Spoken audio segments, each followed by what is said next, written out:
At the breakfast table, Jack was grinning at his phone and said to Mr. Maxwell, unprecedentedly, "Sylvia sent a smiley face to me this morning." Mr. Maxwell was shuddering from shock when Jack suddenly spoke. "That's great, and then?" Jack looked down in embarrassment. "I sent her a smiley face as well." Mr. Maxwell coughed violently. "You didn't send anything else?" Jack shook his head, a little stunned. Mr. Maxwell forced himself to swallow the porridge and said, "If someone sends you a smiley face voluntarily, you're killing the conversation if you only send them a smiley face back." Jack was surprised, and Mr. Maxwell said, "You can ask about breakfast or something, or ask her what she would be doing today." Jack nodded his head, appearing enlightened. After Mr. Maxwell gave him a lesson, Jack wrote, "You can tell the university that I want to go over for lessons." Mr. Maxwell sighed. Love was powerful indeed. He knew how much Jack hated going over to give lessons at the university. On Thursday, when Sylvia walked into the station, Lenny walked over yawning. "I've been watching the camera footage at the university. He never left campus." Sylvia wrinkled her eyebrows and said, "I think he died on campus and his body was moved to the riverside. No wonder his legs were a little bent. It was like the medical examiner said. The suspect put him in a suitcase and brought him off campus. Identifying the suspect is going to be tough. Normally, vehicles go in and out of school all the time. The murder took place right before the winter vacation when a lot of students were leaving with their suitcases. How do we know which suitcase Peter was in or how the suspect left?" "I guess you guys need to spend more time at the university," said Lenny. "We need to locate the first crime scene. Didn't forensics find carbon dust under his nails? That could mean he put up a struggle." "Carbon dust is also found near printers," said Sylvia. "Go to the university and check out the printers." Lenny patted her on the shoulder and then left. That morning, Carlo and Sylvia talked about the case and decided to pay another visit to the university in the afternoon. "I wonder if Professor Jack will be teaching a class today," Carlo said, laughing. "Do you want to go?" Sylvia raised her eyebrows and said, "You didn't understand one word he said last time." "And you did?" Carlo rolled his eyes and said, "I wonder if he'll buy you dinner." "Officer Carlo, be serious. We're just starting the investigation.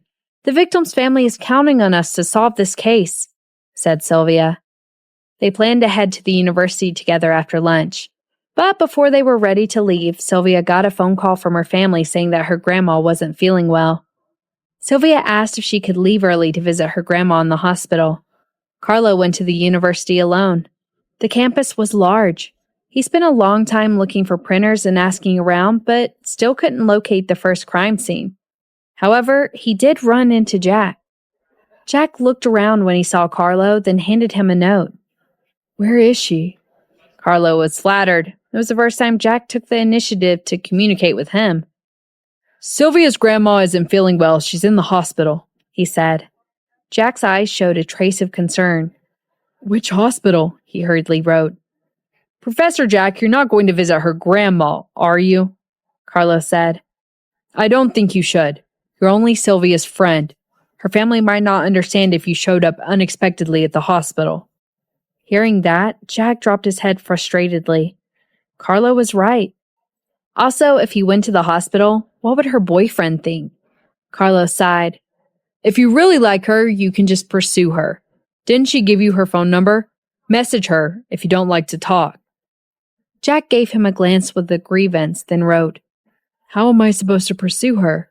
She has a boyfriend. I can't ruin their relationship." "She doesn't have a boyfriend." Carlo was confused. "I work with her every day. I've never seen her go on a date. She's still single." Jack paused in shock. He popped his eyes, stared at Carlo as if he didn't believe what he had just heard. His hands even started trembling. He couldn't write anymore, so he stuttered to ask, "But didn't she say she was getting back together with her ex-boyfriend?" "No," Carlo shook his head and said. "They work in the same precinct. If she wanted to get back together with him, she'd have done that long ago. She always goes out of her way to avoid him. I heard she's been single for more than a year now." "So she lied to me," Jack murmured. "Why did she lie to me? Beats me. Oh, Professor Jack, did you know how carbon dust is usually used in school? Carlo asked. She doesn't have a boyfriend? She doesn't have a boyfriend! Jack couldn't hear anything else and fell into his own world. Carlo decided to leave as Jack showed no interest in talking with him further. He just stood there, expressionless. Earlier, he thought Sylvia had a boyfriend, so he didn't intrude on her privacy but just admired her from afar. Now he learned she was single. What should he do? He had no idea why she didn't get back together with her ex-boyfriend. He clearly understood she was single now and that it was perfectly acceptable for him to be nice to her in public. He wouldn't be ruining her happiness by doing that. And he didn't need to sneak around anymore. That was great! At 3 p.m., Grandma Bennett underwent several diagnostic tests and examinations while Sylvia kept her company. It turned out that Grandma Bennett had no severe illnesses, but a lot of small problems. Earlier today, she passed out while working in her vegetable garden. According to the test results, the doctor explained that it was because of insufficient blood flow to the brain. Grandma, you're almost 80 years old. Why are you still working in the vegetable garden? Do you really need to grow vegetables yourself? Sylvia complained. I don't, but that's an old habit, said Grandma. That's my only hobby. If I didn't take care of those vegetables, they might die. It would be such a pity.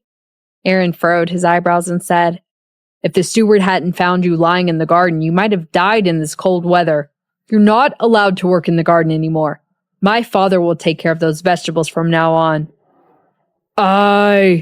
David wore a sour face. I don't know how to do that. Also, why are you giving me an order? Which one of us here's the father? Whatever, Aaron said sarcastically. David didn't know what to say. How could that conversation be ended with whatever? He thought. You're taking advantage of me. This kid's getting more and more arrogant. Grandma exhaled and said, Forget it. I'm old. I'll die sooner or later. I wonder if I'll live long enough to see Sylvia get married. While speaking, Grandma looked at Sylvia with a grievance. She felt a bad headache coming on. How come it was about her again? Ever since the new year, her family was pushing her harder and harder to get married. Grandma held her hand and said, Darling, I like you the most of all my grandchildren. I'm worried you'll end up alone after I leave. I'm not an old school grandma. Even if one day you found out that you no longer like men, I'd accept you being with a woman. I just don't want you to be alone.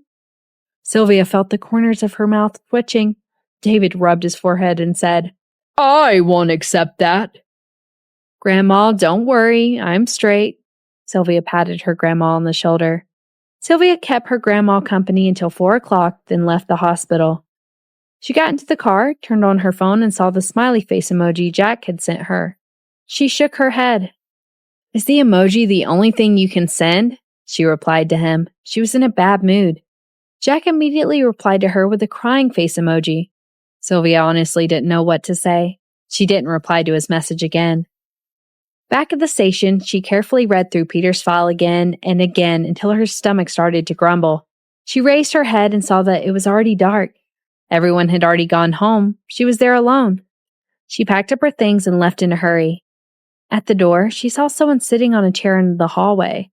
He was wearing a camel coat, a pair of jeans. On the chair next to him were kidney treatments, donkey hide gelatin solution, and all sorts of dietary supplements. She paused with a look of surprise and even doubted her own eyes. Only until she walked up to him did she confirm that it was him indeed. Mr. Kipling, what are you doing here? Jack raised his head and landed his eyes on her. A few seconds later, he suddenly stood up. After spending another few seconds looking at her, he raised a post-it note that said, I'm waiting for you. How long have you been waiting here? Why didn't you just come in? Sylvia was bemused. She had such complicated feelings about him. Jack was an outstanding scientist. She had seen him glowing in front of countless people, and she admired him. He shouldn't have put himself in such a low place for her. Jack lowered his head to write another note. Sylvia grabbed his pen away from him and said, Stop writing. Didn't you talk to me when I saw you last time? You need to get rid of this bad habit. Jack pressed his thin lips together, then finally started talking. I went there, saw you busy, so I didn't interrupt you. Sylvia didn't know about that. Sometimes she was so focused on her work, she even forgot all about the time. She looked at him, feeling her heart melt. She turned her eyes to the medicines on the chair. Why did you buy so many drugs? Are you having a kidney problem? Why are you having kidney problems at such a young age? Her heart skipped a beat when she heard herself saying that. She heard that people who had kidney problems weren't getting enough sex, so she couldn't help but look at him from head to toe, and her eyes lingered between his legs for a couple of seconds. Is he having that kind of problem? She wondered. She remembered accidentally touching him once. Is it because he spent all this time in the lab doing science projects?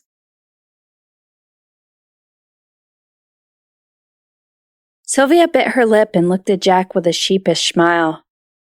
I'm telling you, these can't cure you. Sylvia picked up a box of medicine and said, You should get some exercise. Look at you. You're skinny.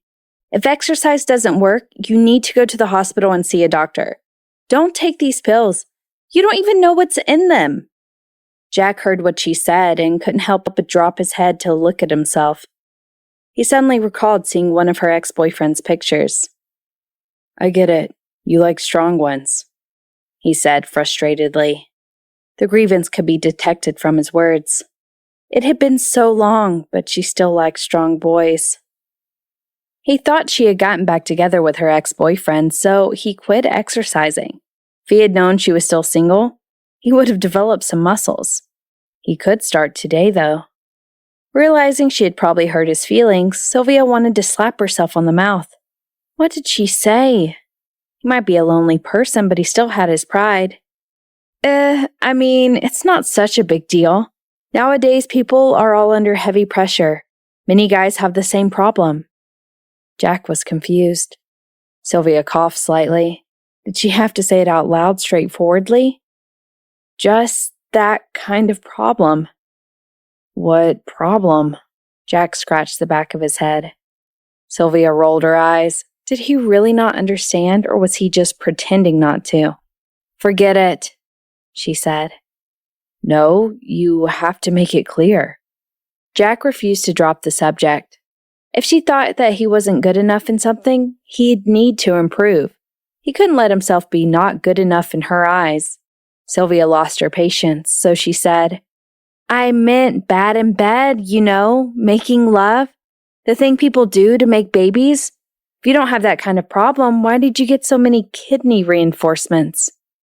Jack popped his eyes with surprise. After realizing what she was talking about, his entire body turned red. It turned out that she thought he was having that kind of problem. How could she be so straightforward? How unacceptable! A while later, he stuttered. I bought these for your grandma. I heard she's in the hospital. Sylvia was stunned, feeling slightly regretful. She shouldn't have assumed he had sexual dysfunction when she saw him carrying those supplements. I don't have sexual dysfunction. As she stayed silent, Jack added with a weak voice. His ears had even turned red. Sylvia didn't know what to say. Jack turned and said shyly, Even though I've never tried it. Sylvia looked outside the window and said, The moon is so round tonight. The moon? Where? Jack followed her eyes and asked with confusion.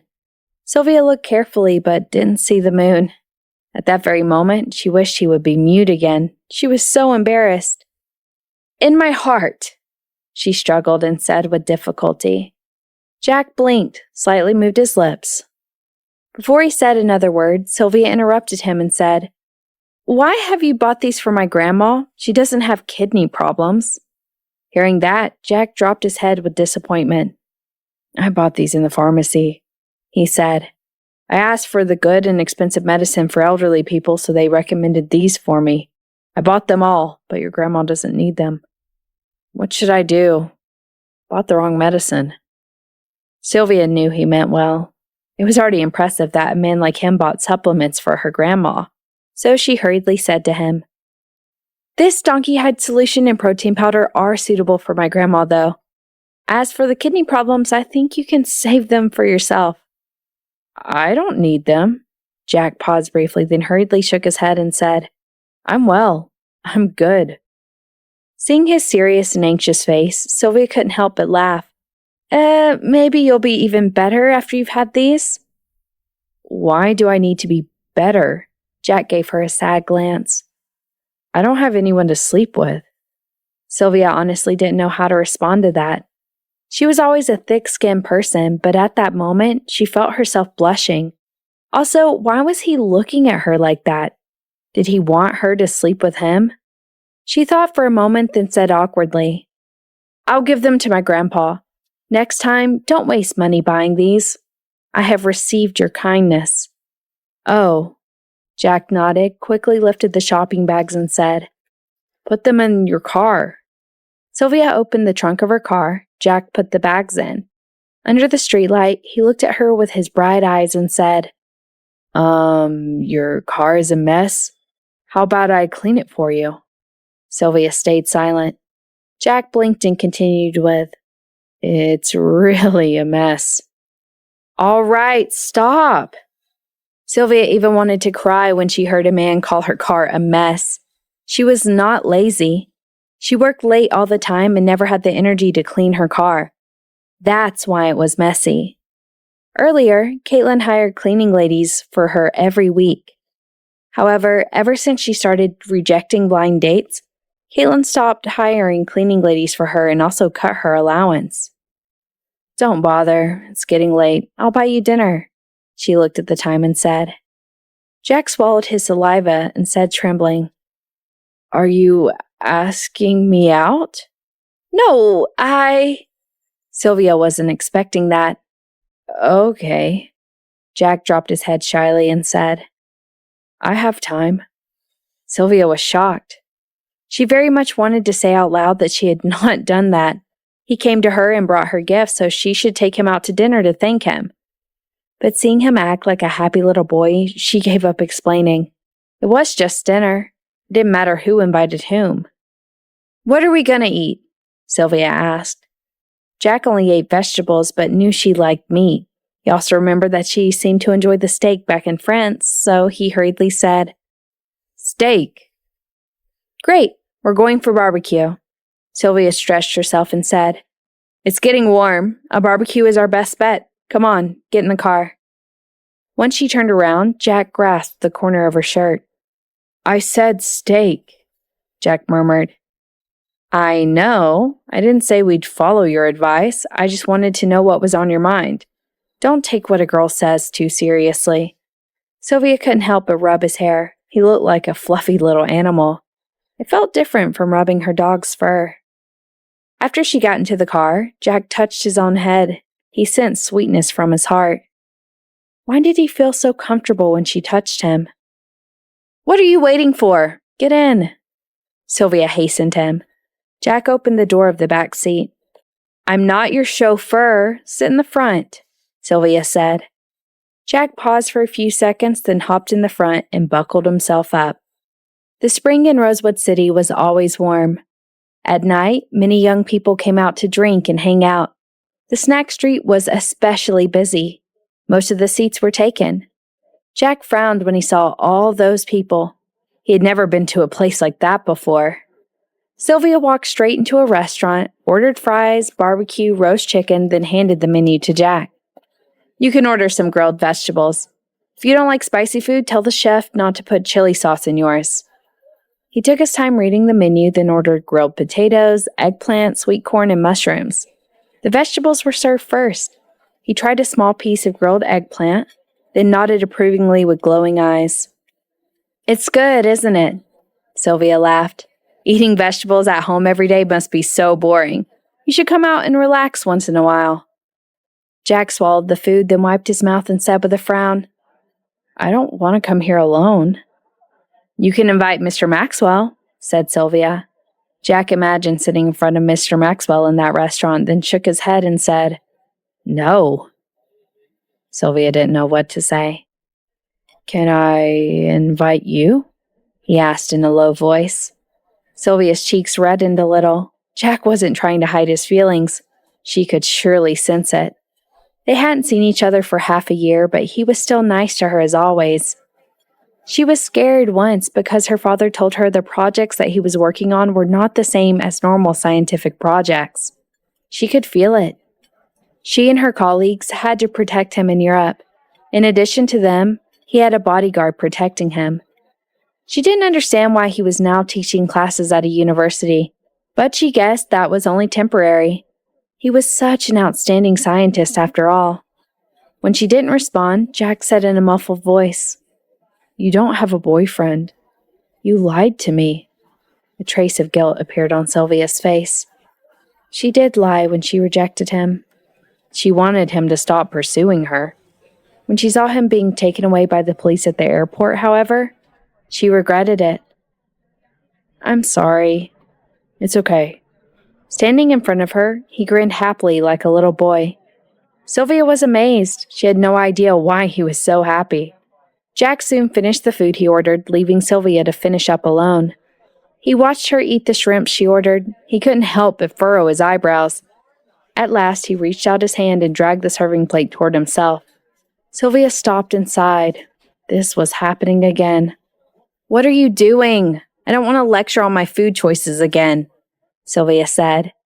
Jack just lowered his head and a blush crept up his cheeks. Why was he so shy? She wanted very much to pinch his ears. "Can you give it to me now?" said Sylvia helplessly. Jack lowered his head and glanced at the shrimps, but still didn't give it to her. "I'll remove the shell for you," he said. "Your way of eating is too unhygienic. You even licked the oil on your fingers." Sylvia felt like crying. She was happy that finally a guy was willing to remove a shrimp shell for her. What he said made her feel so embarrassed. "I'm unhygienic. So what? I love sucking my fingers. Do you have a problem with that?" she asked aggressively. Jack was stunned to hear that. It was the first time he saw her being so aggressive. She was like a tigress. Cute, though. I'm fine with it. I like you, even if you like sucking your fingers." After saying that, his ears turned red. He dropped his head and quietly started removing the shell from the shrimps. His sudden confession made Sylvia blush. She hurriedly took a sip of water to calm herself down. Jack removed the shell for her very carefully. He even picked every slight piece of shell on the head of the shrimp. He wished he could wipe the flesh with a tissue. "Just give it to me. It's getting cold." Sylvia lost her patience and took the shrimps away from his hands. Jack blinked. "She's so gluttonous," he thought. "Do you think I'm a greedy eater?" Sylvia figured out what he was thinking. "I'm telling you, I'm not. Compared with my sister-in-law, I'm nothing in the world of eaters. I'm just hungry. I didn't have lunch or dinner." "You can't keep skipping meals."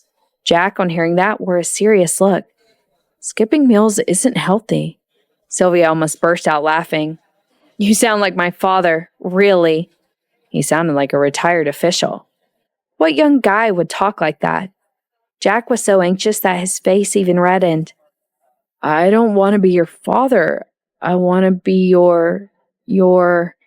Never mind. I'm not telling you yet." He couldn't put pressure on her. He needed to be nice to her so she would fall in love with him slowly. Mr. Maxwell told him that before he came to see her. Sylvia thought he would say boyfriend, only he didn't. Instead, he ended the conversation just like that. She wanted to laugh so much. Did he think she wouldn't know about his feelings as long as he didn't tell her? It was so obvious. Never mind, it's a good thing he didn't bring it up. She liked him, but after all, they hadn't seen each other for a long time.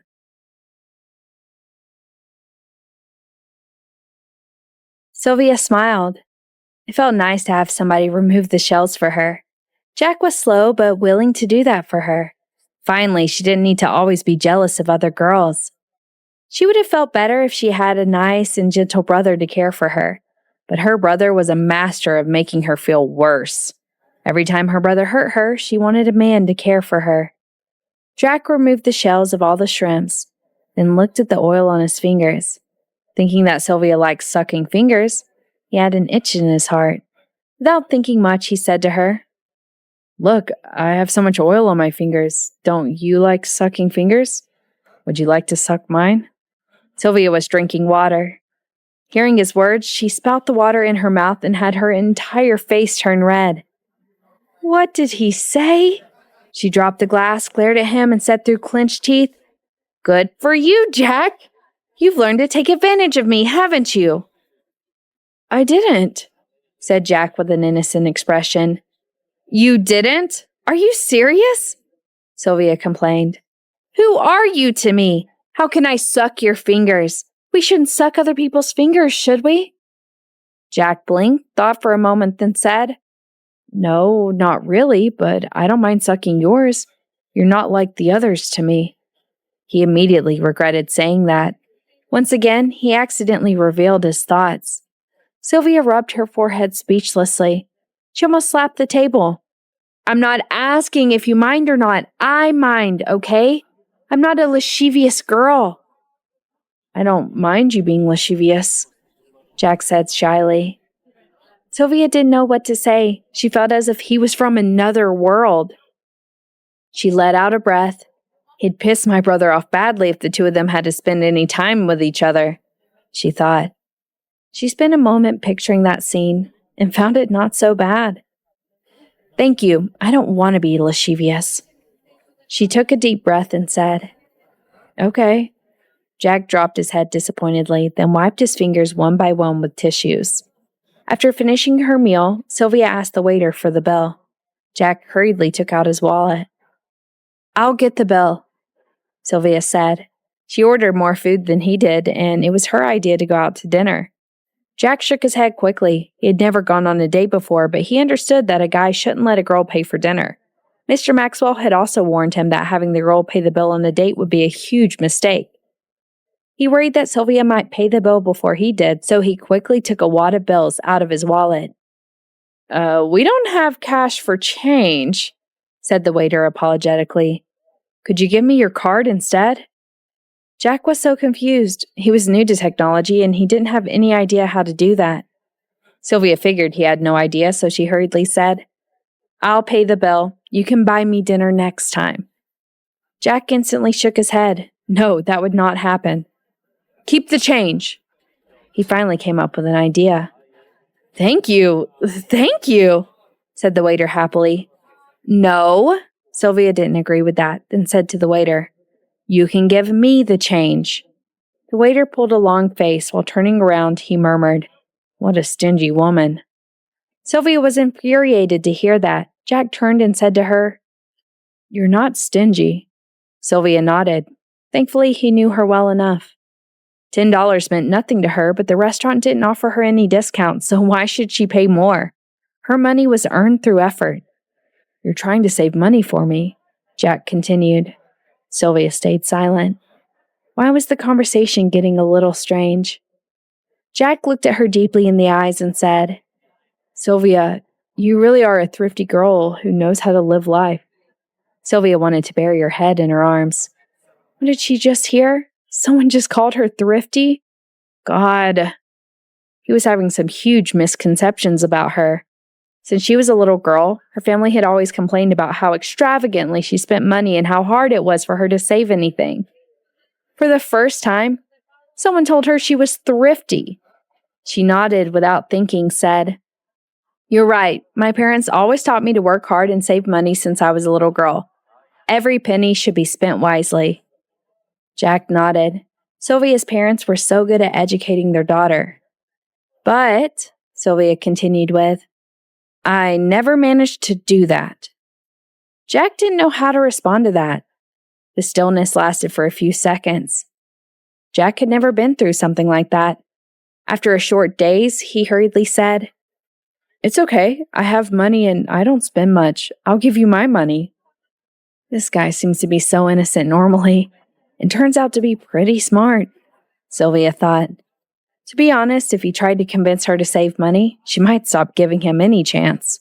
She didn't like the guys who would tell girls to save money. You don't have money? It's fine. I have money. You can spend my money. That was what she had always wanted to hear from a guy. His money might not be enough for her, but it would be fine. as long as he had that willingness to spend money for her. For a guy like that, she would even be willing to live a poor life together with him, if necessary. He was happy to provide for her. That was already good enough. She wasn't thinking of the ones who would try to tell her to save money as bad people. She just felt that if a boy really liked her, he would be happy to spend money for her, instead of trying to stop her from spending too much money.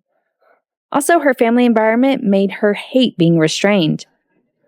"Why would I spend your money? I can make my own money." Sylvia raised her eyebrows. She liked him, but still, she couldn't spend his money just like that. Jack pouted slightly and said, "But if you don't spend my money, how am I supposed to spend my money?" Sylvia was touched and also jealous of him. "Oh, I can't believe you have that kind of worry." She herself owned a lot of properties and had a super rich family. However, the money she earned by being a policewoman was never enough for her. "Don't you?" Jack blinked his eyes. Once again, Sylvia felt as if she was stabbed in the heart. "Let's head home. I'll drive you," she sighed. In the car, she asked him where he lived. Jack looked at the time. It was already 9 p.m., a little late indeed. Normally, he'd be in bed at that time, so he assumed that she needed to sleep soon as well. He told her his address. On the way home, Jack was looking at his phone. He spent quite a while, but still failed to figure it out.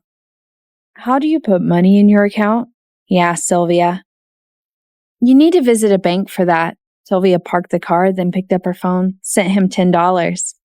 "Here, the change that the restaurant owner gave me just now." "Don't give it to me." Jack wasn't happy to receive the money. He liked it when she spent his money. "I know $10 means nothing to you, but we're friends now. I don't like taking advantage of friends," Sylvia explained. Jack was still unhappy. "I like it when you take advantage of me," he said. Sylvia again didn't know what to say. Jack talked way too straightforwardly. Sometimes she felt really awkward when talking to him. "Just go home. I'm gonna go home to rest too," said Sylvia.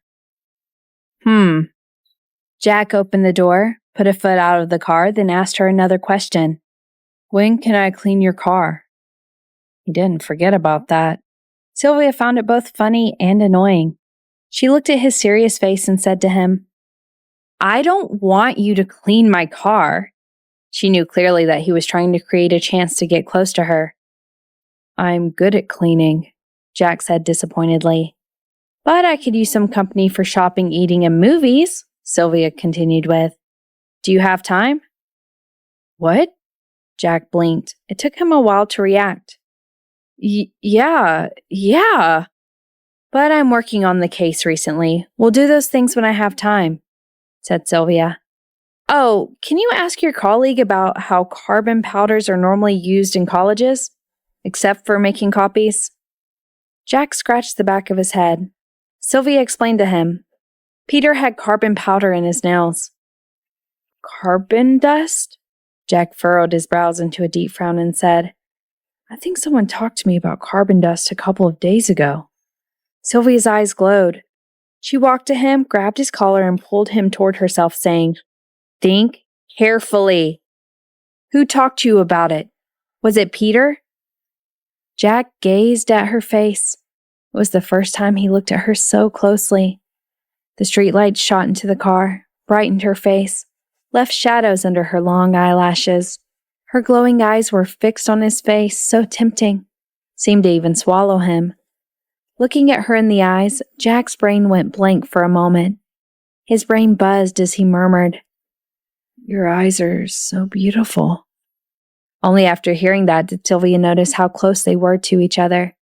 She blushed slightly, hurriedly pushed him away and said, "I'm asking you about carbon dust, but you're talking about something else. I know that I have pretty eyes. I don't need your compliment." Jack was a little disappointed as the distance between him and her suddenly grew larger. "I don't know if it was Peter or not. A few days ago, someone asked me about the jet mill after class.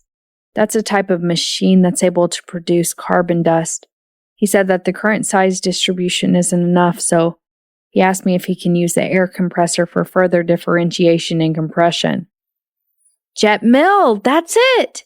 said Sylvia excitedly. I heard that he was working on that project when I investigated into him. It must be him who asked you about it. Great. Jack, you are amazing. She happily ruffled his hair, turned it into a mess, then said, I gotta go. Bye. Jack got out of his car, confused with messy hair. It was the first time he saw her laughing so happily. He couldn't help but gently touch his own hair. How come he liked her ruffling his hair so much? He curved his lips in a smile. When Jack got upstairs, Mr. Maxwell saw his messy hair and was surprised. What happened to your hair? Jack gave him a proud glance and wrote, Sylvia did it. Mr. Maxwell bit his lip slightly when he read the note.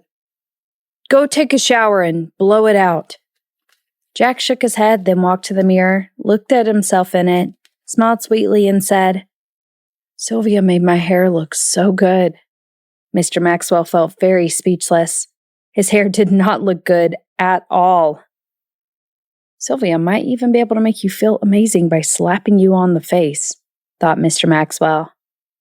Before bed, Jack asked Mr. Maxwell for the charger for his phone. Is it running out of battery already? Mr. Maxwell asked.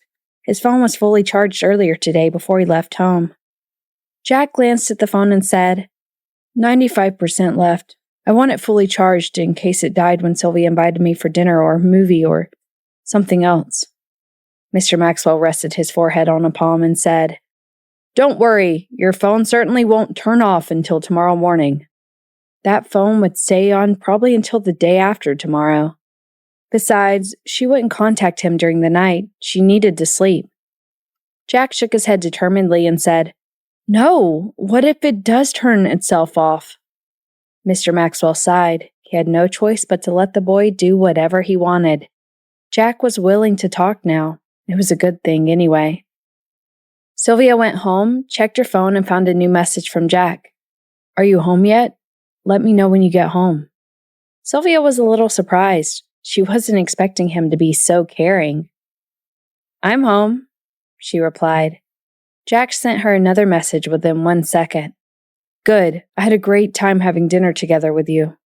Sylvia thought for a moment, feeling that the atmosphere tonight was actually nice. She decided to reply to him with, Thank you for dinner. Jack, you're welcome. The next day was Saturday. Sylvia and Carlo went to work as always. In the morning, Sylvia told Carlo about the carbon powder.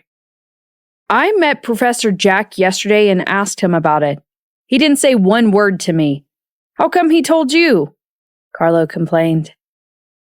Is that the same thing? You're a guy, I'm a girl. Also, are you as pretty as I am? Said Sylvia coldly. Carlo didn't know how to respond to that, so he said, Peter had carbon powder under his nails. It's highly possible he was killed in the lab where he spent most of his time in. But I've already done a search of the lab.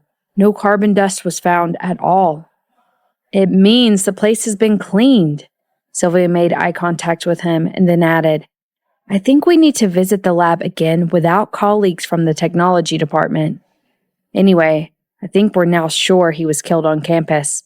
The murderer was probably working on the same project with Peter. Carlo agreed. At last, the two of them found 4 suspects. They were Elliot, Yellen, Sam, and Mateo, who was Peter's tutor. The first 3 were all Mateo's students. Yellen was the only one who was actually working with Peter, but the other 2 had spent a lot of time in the lab as well. Later that morning, they brought the people from the technology department to the lab where Peter had been working. Sylvia carefully looked into every corner of the lab, then found that the floor near the experiment table was especially clean. She immediately asked the technology department people to examine the area carefully. Soon, traces of blood were found in the area. Further tests were needed to determine the identity of the suspects. After that, Sylvia found the murder weapon in the lab.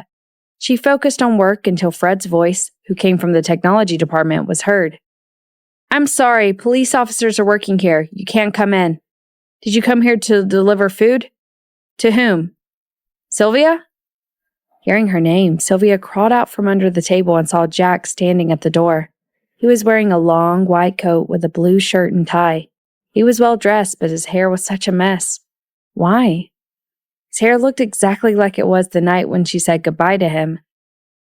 "He's here for me." Sylvia walked over. Fred looked at Jack with a weird expression, then turned to Sylvia and whispered to her, "Sylvia, I didn't know you had a boyfriend, and I think he can't talk." He honestly felt sorry for Sylvia. Sylvia was known as the prettiest girl in the police station, and a lot of her colleagues liked her. Sylvia was a little unhappy about that remark. Fred was trying to say that Jack was mute. "He can talk, but he only talks to me," Sylvia said to him, then walked up to Jack and asked him, "What are you doing here?" "Yesterday, you said you were too busy to have lunch. I don't want you to get hungry." Jack blinked his innocent eyes and said. Sylvia was stunned. That was just a casual remark. She didn't expect him to remember it. She recalled breaking up with Jeremy because he sent her money when she expected him to bring food. She paused briefly until she sensed warmth from her palms. Jack put the lunchbox in her hands. Carlo came over and said jokingly, "Professor Jack, did you bring anything for me?" Jack gave him a glance and said with confusion, "You are so strange. We're not friends. Why would I bring you anything?" Carlo honestly didn't know what to say. He didn't know him well. He was the one who encouraged Jack to pursue her yesterday. And he was the one who told him she didn't have a boyfriend. But now he didn't know him well? That was so hurtful. "Professor Jack, this is not good. You didn't say that you don't know me well yesterday when you asked me questions about Sylvia. I'm Sylvia's colleague. If you want to pursue her, you might be able to learn a lot about her from me." Haven't you heard that if you want to win a girl's heart, you need to start from the people around her? He thought. Jack, on hearing that, had his cheeks redden. He quickly glanced at Sylvia, then stuttered. When did I say that I want to pursue her?" His voice grew lower and lower as he felt so embarrassed. Sylvia looked at him. "Probably has the best skin among all the men I've seen. It's always so obvious when he blushes," she thought. Carlo raised his eyebrows and said, "Oh, so you're not pursuing her. Why did you bring food to her then?" "Because she's my friend," said Jack awkwardly. Carlo nodded and said, "Sylvia, he said that he's only your friend." "No!" Jack became anxious. That was not good. What if Sylvia thinks that he only wants to be her friend? "All right, don't you have work to do?" Sylvia couldn't bear watching that. "Have you found the murder weapon yet?" Carlo tittered. "You don't want me to bully him, do you? All right, I'm gonna look for the weapon." After talking, Carlo turned and left. "Thank you for the food." Sylvia took over the food and said, "Carlo likes to make jokes, don't mind him." Jack felt a little frustrated as he felt that he had said something wrong. "Sylvia, why is your hair so messy?" Sylvia interrupted him and said, "Didn't you brush your hair this morning?" Jack paused briefly, then replied with, "Messy, you styled my hair last night. I think it's good." Sylvia widened her mouth in shock. "You didn't brush your hair again because I turned it into this yesterday?"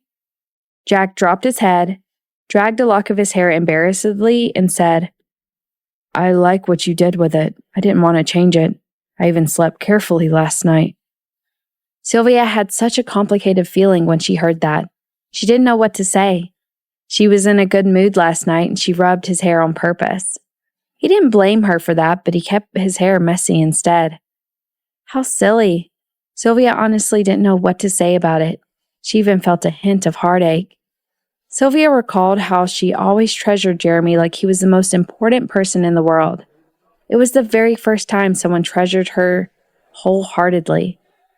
Didn't he think about what other people might think when they saw him walking on the street with such messy hair? Sylvia took out a hairbrush from her bag and said to him, "Lower your head. Let me brush your hair." Jack obediently bent over. Sylvia could do whatever she liked to his hair. Sylvia brushed his flyaway hair straight, lock by lock. Jack closed his eyes, feeling her gentle and soothing moves. If only she could always brush his hair for him. Sylvia looked at his beautiful lips and long and thick eyelashes. He seemed to be enjoying the hair brushing as much as how her dog enjoyed her petting. He was much more handsome than the puppy, though. A person was certainly different from a dog. Having a dog could not save her from the loneliness of being single after all. It's done. Feeling that more and more people were looking at her, Sylvia finished brushing his hair and quickly put the hairbrush back into her purse. Already? Jack asked disappointedly. He wanted more of that. Or, your hair's short, not like the hair of us girls. Won't take much time to brush your hair. Sylvia sighed. Sometimes she was jealous of boys for their short hair. Jack landed his eyes on her face. Recalling how she brushed his hair, he said without thinking, You brushed my hair, so now I'm going to brush yours. While speaking, he reached toward her purse to take the hairbrush. Sylvia hurriedly stopped him and said, Thank you, but not now. My hair's good. I think it's not, Jack blinked his watery eyes and said. It's a mess. Sylvia took her phone and used a mirror, looked at her own hair. Her hair was fine. With a smile, she gave Jack a glare and said to him, It's not. You are getting sneakier and sneakier now. You even lied to me. Jack dropped his head embarrassedly. It was his first time lying, and she saw right through him. All right, my colleagues are all working. I can't keep talking to you. I need to work. Thank you for lunch. I gotta go. Sylvia waved at him. Will you come here tomorrow? Jack asked anxiously. I don't know yet, said Sylvia seriously. Don't always come here on my account. Do what you need to do. I have to solve this case as soon as possible. The murderer is hiding among you guys. He might have committed murder for revenge or because he has mental problems. If he has mental problems, he might hurt other people. You should be careful. Was she worried about him? Jack was happy. Without thinking, he said, Coming here to see you, that's what I need to do. Sylvia was stunned. Jack dropped his head, kicked the floor with the tip of his shoe while continuing shyly in a low voice. I'm not a child anymore. I need to find someone to share my life with. Sylvia almost burst out laughing. Could he be cuter? Am I that person? But didn't you say you aren't pursuing me? She joked with him. Jack immediately grew anxious. Seeing that he was almost sweating, Sylvia laughed. All right, I get it. I was joking. I have to go. Talk to me on the text if you have anything to say to me. After saying that, she turned and went back into the lab. Jack spent a short while watching her, then slowly left. While eating, Sylvia began searching through the lab for more weapons. Carlo came to her and laughed. Oh, bacon, chicken wings, apples, cherries. Professor Jack is such a caring person. Would you like a chicken wing? Sylvia handed him one. Carlo hurriedly shook his head and said, Professor Jack prepared this exclusively for you. Based on what I know about you, I think you've decided to give him a chance, haven't you? After all, you accepted the food. He hadn't known Sylvia for long, but he knew that she would not take advantage of others, especially guys. Accepting kindness from someone without thorough consideration would always make things complicated. Sylvia thought for a moment and said, He's crazy about me. Why wouldn't I give him a chance? You didn't want to be with him back when we were in Europe, did you? Carlo reminded her. I think he's a nice guy, but you have to be clear about your own feelings. Is it because you're lonely? Is it because your family wants you to get married? Do you just want a marriage partner, or do you like him because of who he is? You have to make it clear, or it might be unfair for both of you. Am I that kind of person? Sylvia rolled her eyes and said, I am rich and I have a perfect body. I'm one of those pretty rich girls who have snow white skin and always get low profiles. Will someone like me get married merely for marriage? She wouldn't have broken up with Jeremy if she was that kind of person. She admitted that she refused Jack in France. First, it was because she was not yet over her failed relationship with Jeremy yet. And second, her family didn't want her to be with Jack. She didn't want to make them worry. Besides, Jack was in a complicated condition at the time. She regretted it slightly when she returned from France and saw the love letter in her suitcase. She regretted not giving him any chance and not having the courage to give it a try. Later on, he disappeared and she gradually forgot about those thoughts. Now she met him again and felt that he was still so nice. It was not impossible for her to give it a shot. After all, they needed to spend some time together to find out if they were the perfect match for each other. "You're right, though," Carlo teased her. "But you don't have snow white skin. You look toasted." "Go away." Sylvia even wanted to kick him. So annoying, she thought. "I'm not toasted. I just got overtanned in the summer. I'll be better soon." The next day, the report from the forensic department proved that the blood found on the floor tile did belong to Peter. Sylvia instantly summoned all 4 suspects and interrogated them. The day after that, while she and her teammates were having lunch in the canteen, Clyde's voice was suddenly heard behind Sylvia. "Can we sit here?" Sylvia turned to see Clyde and Jeremy standing behind her, both in uniforms, tall and strong, especially Jeremy. He was a muscular man with dashing eyebrows. She stayed silent. Carlo, who was sitting beside her, quickly nodded and responded with, "Clyde, what are you talking about? Of course you can sit here. It's not like we own the canteen." Clyde nodded, sat down together with Jeremy, then laughed and asked, "What are you guys talking about?" Carlo said, "About the case that the director gave Sylvia and me. It's a murder that happened in a university." "I heard that's quite a difficult one." Jeremy abruptly turned to Sylvia and said, "Do you need help?" "Thank you, but no." Sylvia paused briefly with surprise, then said no blandly. "We've already found the suspects. I think we'll be able to solve it within this week." "Oh." Clyde raised his eyebrows and asked with curiosity, "Who are the suspects?" Carlo filled them in with the information about the case. "Both Sylvia and I think that Yellen is the most possible suspect. Peter and Yellen were working on the jet mill project together. I heard that Peter planned to sell the project to a company, but Yellen disagreed. They had a fight about it. Many other students from the school can prove that. We've watched the surveillance video. Yellen walked into the lab not long after Peter went in. He had time to commit the crime, and he doesn't have an alibi." Jeremy thought for a second, then said, "For some cases, you can't be overconfident. Before the suspect pled guilty, everything can still be upturned." His tone of speaking made Sylvia feel a little uncomfortable. She said, "I admit that you're a capable man because you've solved some big cases, like the child abduction case and the drug dealing case. However, we've handled more murder cases like this than you have."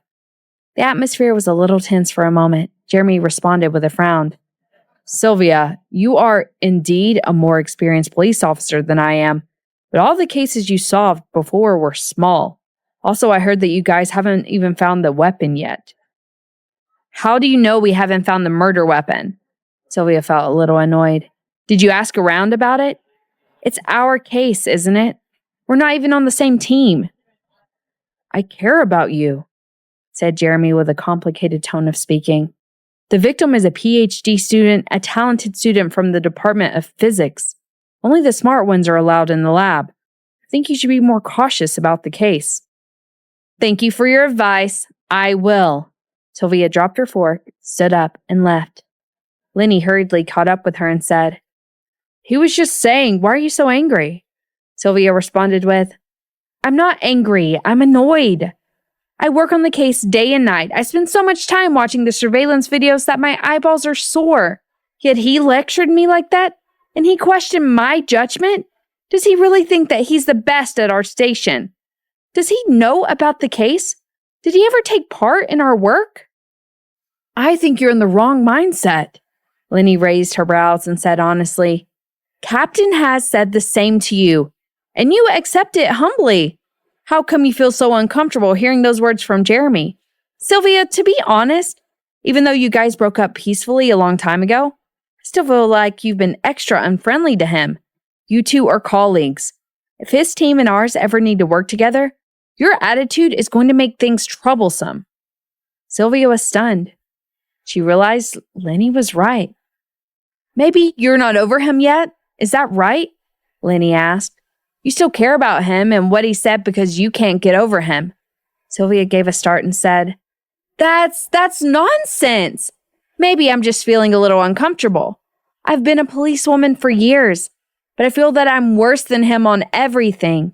Behind my back, some always say that I'm so picky that I even gave up on someone as outstanding as him. They say that I set my sights too high and that I'm hard to get along with or something like that. I just want to prove that I'm outstanding too." "You're right," Lenny nodded and said. "After all, you and he were together. It's understandable that you might feel under pressure. But if you stop thinking about that and start to think about what he said in a positive way and see him as a senior colleague, you might feel better. He's a few years older than you and has served on the special force. He solved cases that others failed to solve and caught suspects that others couldn't capture. Shouldn't we all learn from him? Don't compare yourself with him. Solving a case is easy, but capturing the suspects is not." Hearing that, Sylvia fell into a long silence. There was truth in those words. Being unable to solve the case was better than arresting the wrong person while trying to prove her capabilities and get a promotion. "Lenny, thank you. You're right. I'm going back to go over the case again," Sylvia said. Then she quickly walked back into her office. "Workaholic," Lenny shook her head and said. "How's she ever going to get married?" Sylvia spent 2 days working on the case. She finally found a love letter in a textbook that belonged to Peter. Carlos saw Sylvia staring at the love letter every single time he walked past her office. "It's just a love letter," he said. "Peter was a handsome guy. It's a normal thing for a pretty boy like him to have some suitors. Yellen is held in custody. You should spend more time interrogating him." "I think whoever wrote this love letter has a problem," Sylvia stood up and said. "I think I'm going to make another trip to the school." "I'm not going with you. I don't want to interrupt you and Professor Jack." Carlo curved his lips downward and said, "Go and say hi to him when you get there. Seriously, this job is driving you crazy. He might be expecting your call." Sylvia paused briefly with surprise, then felt that what he said might really happen. Last time, they talked about going for dinner and a movie together. That silly guy might look at his phone all day without the courage to actually message her. "But before you go," Carlo looked at her from head to toe discontentedly and said, "Try to make yourself look better. You look really scruffy."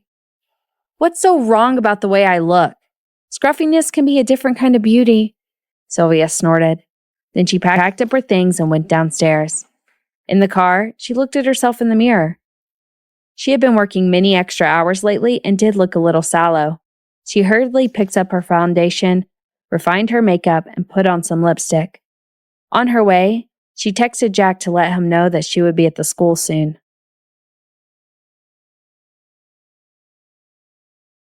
Jack received a text from Sylvia which instantly lit up his face. She was coming to school. "I'm going to the school gate right now," he replied right away. Sylvia saw him standing before the gate in a white trench coat like a statue when she arrived. Under his white coat were a black shirt and a dark blue tie. That normal outfit looked gorgeous on him. His flawless skin looked like colored glass, especially pleasing to the eye. He had no idea how appealing he looked and how many girls were standing around him. He seemed to be completely absent-minded, as if nothing in his surroundings had anything to do with him. Sylvia drove straight toward him. Jack seemed to recognize her car. His eyes instantly lit up as he walked toward the car. "Get in," Sylvia waved at him.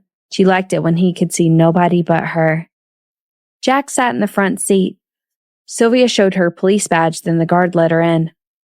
"Have you been here every day lately?" she asked him. "I'm working on a project with a professor." Jack scratched the back of his head and responded shyly. "Also, I'm waiting for you." His voice grew lower and lower. However, the music wasn't on, so Sylvia heard him clearly. "I'm sorry, I've been working a lot lately." She felt a little guilty about this. I know." Jack landed his eyes on her face and said, "You look pallid." "Not even the foundation on your face can cover that." Sylvia felt a little embarrassed. The extra foundation she put on did not escape his notice. "And you have heavy, dark circles under your eyes," Jack continued with concern. "All right, stop." Sylvia pulled over the car and said to him seriously and embarrassedly, "Didn't you see that I'm wearing makeup?" Jack blinked, didn't say anything, but abruptly leaned toward her. "What are you doing?" Sylvia felt awkward under his gaze, so she hurriedly moved back. "Looking at your makeup." Jack responded honestly. You're wearing lipstick. Sylvia even wanted to cry. Turned out that her foundation was wasted. Well, maybe the foundation was too good. It was too natural to be seen. The color of your lipstick is nice, Jack continued with something complimentary. I want to kiss those lips. He didn't manage to finish the last part of that compliment. Thank you, Sylvia nodded. Just save those unnecessary words and tell me I'm pretty. All right, Jack nodded without fully understanding her. She was the prettiest girl in his eyes anyway, even though she looked a little wan at the moment. But you need to get some rest. Isn't the case solved already? Says who? Sylvia frowned slightly. I heard from someone at the school. Rumor has it you arrested a suspect. Jack didn't remember the name of that person. Ah, you're talking about Yellen. Sylvia figured it out. Jack shook his head and responded honestly. I'm not sure. I only remember your name. Sylvia smiled and said, He is suspicious indeed, but he hasn't confessed yet. If we can't find solid evidence, his family's going to hire a lawyer and the case will go to court. He might be acquitted of a charge. That's why I came here today to search Peter's dorm. I'm going with you. Jack immediately raised his chin and puffed his chest out and said, I know where it is. I'll take you there. Sylvia knew how easily he could get lost, but she didn't say no. They drove straight to the men's residence hall. Peter lived in room 402 with 3 other students. Sylvia walked to the room and knocked on the door. A while later, a bare-chested guy opened the door and gasped. Hi! Before Sylvia could finish, Jack abruptly stepped in front of her and blocked her sight with his body. He was frowning. What are you doing? Sylvia was confused. He's not wearing a shirt. Jack furrowed his brows and said a little unhappily, You can't look at him. Sylvia paused briefly. It was the first time he was being so bossy. Seeing the look on his face, she had an impulse to laugh. So old school, she thought. It's just a young guy without a shirt on. We're not ancient people. The guy smiled and said, Officer Bennett, your boyfriend's quite bossy. Hearing the young guy refer to him as Sylvia's boyfriend, Jack sneakily gave a smile. Sylvia didn't feel awkward. She had asked the student some questions earlier. He was Henry from the Department of Chemistry. Jack was a guest professor from the Department of Physics, so it was normal that Henry didn't know him. It's cold out. You should put on some clothes or you might catch a cold. I was taking a shower. Henry quickly got dressed. After that, Jack stepped away from the door, but he still kept his eyes in the dorm in case another half-naked guy suddenly appeared. Are you here alone? Sylvia walked in while looking around. Peter's bed had been stripped and all his personal belongings had been removed. The room was messy, though. The other beds were covered with dirty socks and underwear. Looking at the messy room, she frowned slightly. As a policewoman, she had seen a lot worse. Jack frowned deeper than she did. He silently walked to the nearest bed and lifted the blanket covering a pile of underwear on the bed. We're all single, yeah, our place is a mess, Henry explained embarrassedly. Jack turned to Sylvia and whispered, I'm single too, but I'm clean and tidy. His voice was warm and nice. While speaking, he breathed on Sylvia's ear. That didn't make her feel itchy, but did bring numbness to her entire body. She took a deep breath to calm herself down, then glared at Jack. How could he say something like that to her while she was working? Receiving that glare from her, Jack sadly turned around to look at a desk. Sylvia saw his lips curving downward, looking so adorable. She adjusted herself before turning to Henry and saying, Has Peter's family collected all his belongings? Yeah, said Henry, nodding.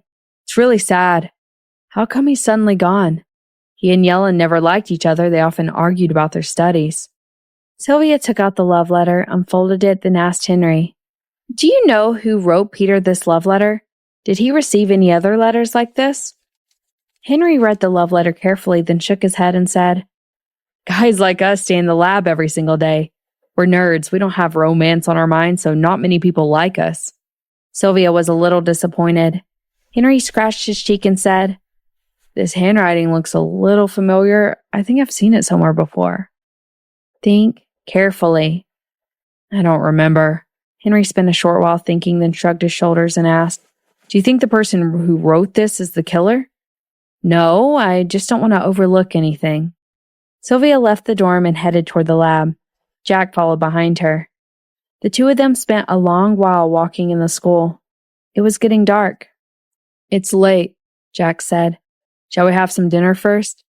Sylvia looked at the time. It was 6 p.m. already, but the lab was right in front of them. "I think I'll take a look at the lab first. You can start thinking about what to have for dinner." Hearing that, Jack immediately started to think carefully about it. For him, taking Sylvia to dinner was a very big deal. He wanted to guarantee a happy meal for her. Soon, they walked into Peter's lab. Sylvia checked every corner of the lab. Jack silently watched her climb onto the chairs and crawl under the tables. He felt a little sorry for her. She was a girl, yet she had to work so hard. "Mr. Kipling, you're also a physicist who spends a lot of time in the lab. Can you tell me what's missing in this lab?" Sylvia checked the lab, then sat down on the desk before Jack, and conveniently took out a banana from her bag and started peeling it. "Why do you have a banana in your bag?" Jack looked at her with a weird expression. "Sometimes I work very late. I put it in my bag in case I get hungry." Sylvia teasingly put the banana before his face and said, "Are you hungry?" Jack looked at the tempting banana. He was hungry indeed. He ate a lot of vegetables at every meal. Normally, he would have had dinner long ago. That wasn't important. The important thing is that the banana was held in Sylvia's hand. "Are you going to feed me?" he asked, blushing. Sylvia laughed. "I'm luring you." "Never mind. You've kept me company for such a long time, so I decided to share the banana with you. But you should think carefully about the question I just asked you." Jack took half the banana from her hand, frowned, and said, "Sylvia, is anything amiss?" Seeing the weird look on his face, Sylvia immediately popped her eyes. "Can you please stop calling me Mr. Kipling?" Jack said with a muffled voice. "You can call me Jackie." Sylvia found his words both funny and annoying. "I'm talking to you about the case. Jackie, that's too intimate." "I like it." Jack dropped his eyelids, curved his delicate lips in a faint smile. Sylvia coughed and wondered why the atmosphere at the crime scene was so weird. "Answer my question first," she said. "I didn't discover—" Sylvia buried her face in her palm. She really shouldn't have asked that silly man about it. Jack explained in a low voice. "This is a physics lab indeed, but I haven't been in such a simple and low-level lab for years after college." Sylvia felt her mouth corners twitching. She was impressed. "But I didn't see the registration book," said Jack. "When I was in college, I shared the lab with my classmates. There was always a registration book in the lab." "What registration book?" Sylvia instantly asked. "It's a form. We needed to fill in the time we came to the lab, the names of the projects we worked on, and the materials we'd be using." Jack tilted his head to think. "I didn't see the registration book in this lab."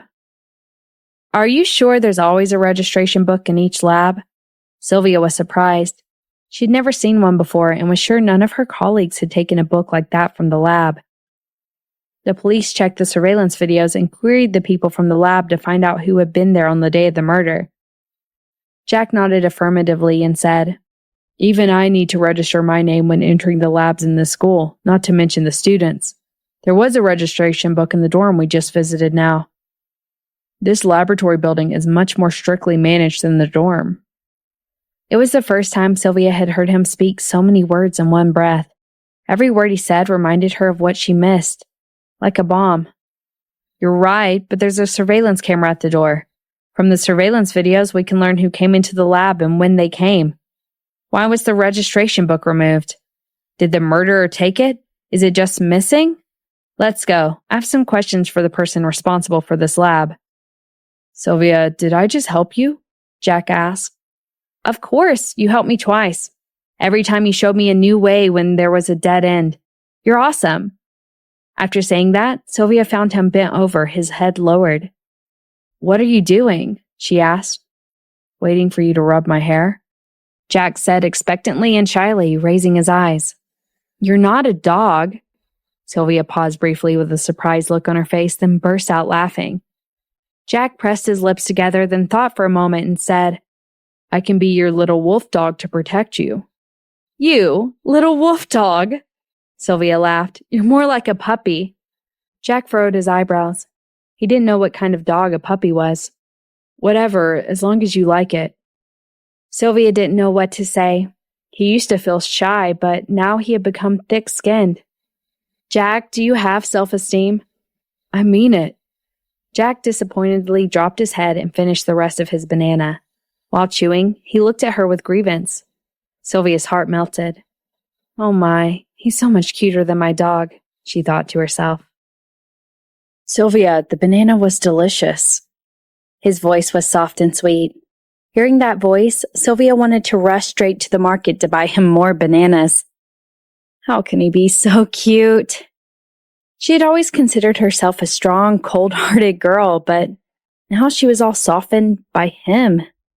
She didn't dare to spend more time talking to him. Instead, she immediately asked the lab manager about the registration book. Oh, the registration book, yeah, there is one, said the manager. Isn't it in the lab? I never took it out. Maybe you should ask the others from the lab about it. Is this the registration book for the building? Can I look at it? Sylvia saw a book on the manager's desk. She had an idea. Sure. The manager handed her the book. Sylvia, what are you looking for? Jack was confused. Handwriting, said Sylvia. Earlier, Henry said that the handwriting of the love letter was a little familiar to him, but he didn't know about the love letter. It could mean that the person who wrote the love letter was close to Peter. If I'm right, I might be able to find the same handwriting in this registration book. Jack was stunned slightly. He looked at her profile and found her so charming while concentrating on the work. She wasn't like the female scientist he met in the labs. She was brave, persistent, fearless. He remembered her squatting on the ground and crying out loud when he first met her. Back then, he felt so helpless. She was the most dashing girl he'd ever seen. And she was so pretty and charming, too. Officer Bennett and Professor Kipling, what are you doing here? Elliot walked into the building and said, Are you still working on the case? Isn't Yellen the murderer? Before Sylvia could answer, the lab manager responded to him. They're looking for the registration book in your lab. Are you from the same lab as Peter? Where's your registration book? The registration book? Oh, said Elliot with a weird look in his eyes. Yeah, it's in our current lab. Why didn't you mention it to me before? Sylvia knitted her eyebrows, unwittingly showing a serious look in her eyes. I'm not a policeman. I didn't know you needed it. Elliot gave a bitter smile and said, Also, we've forgotten about it. Ever since Peter died, you visited the lab almost every day. We weren't allowed to use the lab anymore, so the school arranged for the three of us to work in another lab.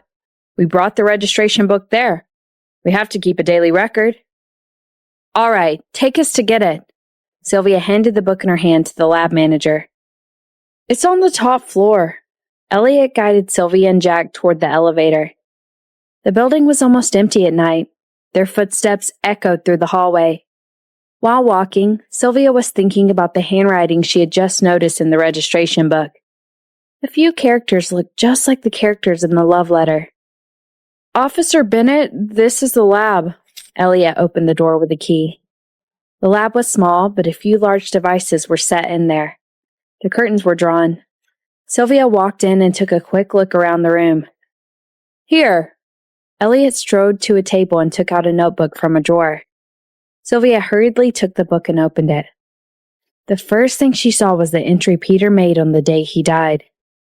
According to that entry, Peter did an experiment after Yellen left, meaning he was still alive at that time. The next person who signed in was Elliot. But why did Elliot's handwriting look so similar to the handwriting of the love letter? Did Elliot write Peter the love letter? Why hadn't she heard about this before? Crap. As soon as that word popped into Sylvia's mind, the lights went off. The curtains were still drawn, so the lab was in total darkness. Move! Sylvia automatically grabbed Jack and rushed to the door. Be careful! She only managed to take a few steps before someone pounced on her and pressed her down. She felt as if she had fallen on a chair together with that person and that her head had hit something. The person underneath her seemed to have suffered more. He let out a muffled moan. All at once, a loud noise was heard from where she and Jack had been standing. A large device seemed to have crashed to the floor. Then a stream of fire broke out. Within seconds, the tables were in flames and the door was sealed. Through the flames, Sylvia saw Elliot close the door swiftly. He had a perky smile on his face. "Darn you!" Sylvia clenched her teeth. All she could do at that moment was drag Jack to the window. Oh no, it was sealed from the outside by an anti-burglar screen. Looking at the fire coming quickly at her and Jack, Sylvia felt despair. This was only her first case. Was she about to die?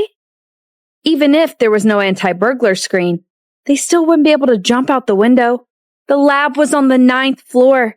They would die for sure if they jumped. Sadly, she turned to Jack, who was next to her. The fire added a red glow to his beautiful face. He was such an outstanding guy, and one of the top scientists in the country. And he was about to die in that small lab because of her.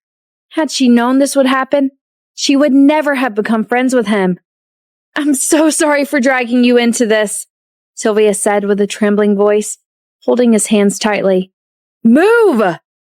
Jack pushed her away with a serious look, then took out a lighter-like thing from his pocket. With that small tool, he cut open the anti-burglar screen in a few seconds.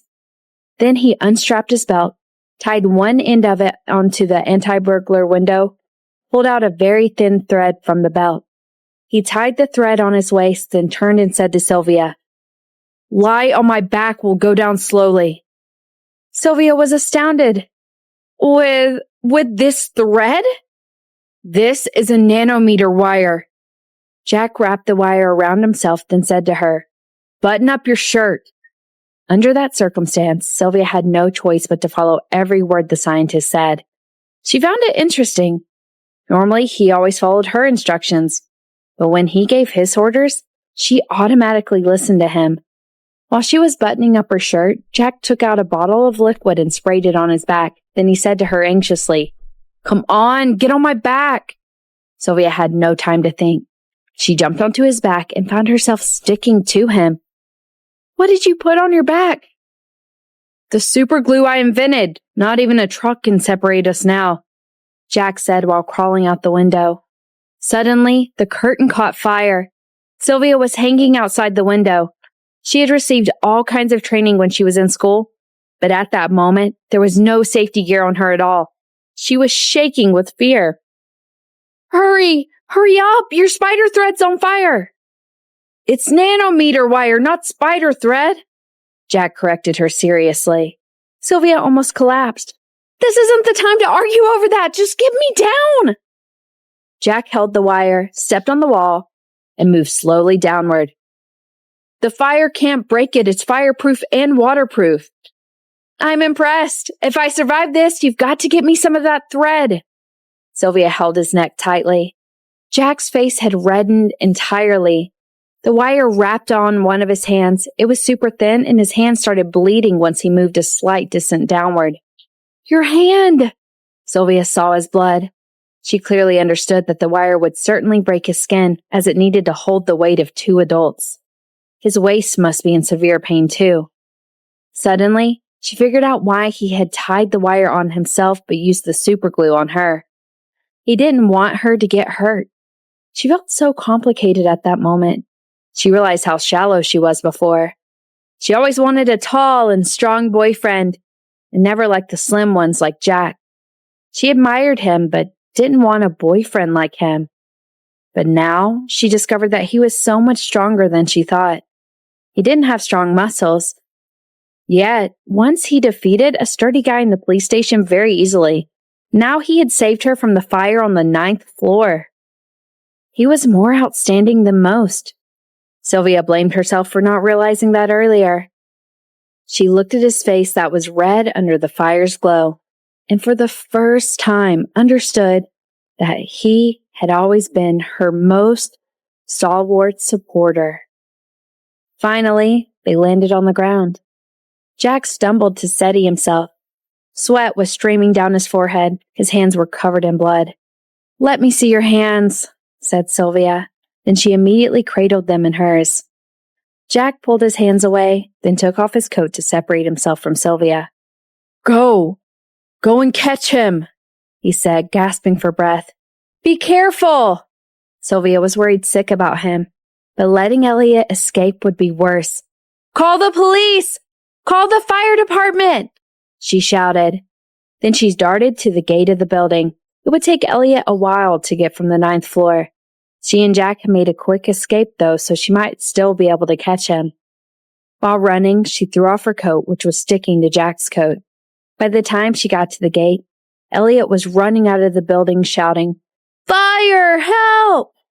Seeing Sylvia from the other side, his eyes popped out of his head in disbelief, as if he had just seen a ghost. "Freeze, you bastard!" Sylvia ran to him and flung him to the ground with a quick kick, then swiftly put handcuffs on him.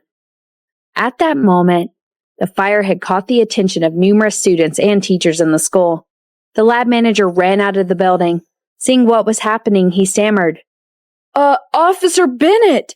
Didn't he say that you and Professor Jack were trapped in the building? I just called the fire department to rescue you guys." Sylvia slapped his head and said, "This bastard wants to kill us! He killed Peter!" "I didn't!" Elliot screamed. "Officer Bennett, the fire in the lab was an accident! What does that have to do with me? I tried to save you, but I couldn't." "You think you're so smart?" And Sylvia said through clenched teeth. "Tell that to the judge. You not only murdered someone, but also attempted to murder a police officer. You'll be spending the rest of your life in jail." While speaking, she called Carlo. "Take your guy. I just caught the real murderer." Shortly after ending the call, Jack came over to her, wearing only a shirt. His gorgeous face was ghastly pale. Both his hands were covered in blood. With each step he took, a few drops of blood dripped to the ground. It was scary, but his eyes were still clear, reflecting the light beautifully. Sylvia's breath became shallow and uneven. She cuffed Elliot on the guardrail nearby, then quickly strode toward Jack. "Sylvia," he said. "What are you doing? Why don't you wrap up your hands?" said Sylvia. While speaking, she tore off a piece of her shirt. She had taken off her coat earlier, so at that moment, she was wearing only a shirt too. She ripped through the cloth to make a makeshift bandage, exposing her slim waist. "No!" Jack quickly stopped her. His face was flushed. Sylvia didn't understand. He stuttered to explain. Your waist will be exposed." After saying that, he shot a quick look at her waist. Sylvia didn't know if she should laugh or cry. "Your injury is more urgent," she said. "No!"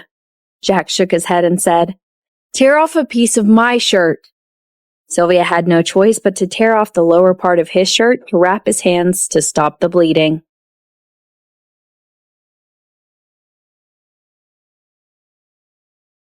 Sylvia hadn't checked Jack's wounds carefully earlier. Now that she took a closer look at his hands, she saw that those lacerations were bone deep. Her heart twitched slightly. She didn't know how he managed to do that. Though he seemed weak, it turned out he had great tolerance. His hands were badly injured. What about his body? With that thought, Sylvia lifted his shirt without thinking. "Sylvia, what are you doing?" Jack was startled. "Don't move." Sylvia bent over to check his upper body. His skin was covered with thin, bleeding wounds. He was wearing clothes when he wrapped the wire around himself, so his body wasn't injured as badly as his bare hands were. But still, the wire caused some wounds on his back. Apart from that, some bruises and lacerations were seen. "You got these injuries when you pushed me away from the falling device and let me fall on you, right?" she asked. Sylvia replayed the scene in her mind. In the darkness, he pushed her away. She felt a sharp pain. He was underneath her, so he must have suffered more. Sylvia almost forgot about that when the fire broke out. I think so," murmured Jack, scratching his head. Sylvia looked at him, choking on her words. "You were hurt, but you still carried me. Don't you feel any pain?" While making their way to the ground, she was clinging to his shoulder so tightly because she was afraid she might fall. She had no idea that every movement she made probably made his wounds hurt even worse. I forgot. Jack looked into her eyes and said sincerely in a low voice, all I thought about was getting you out of the building. I couldn't let anything happen to you.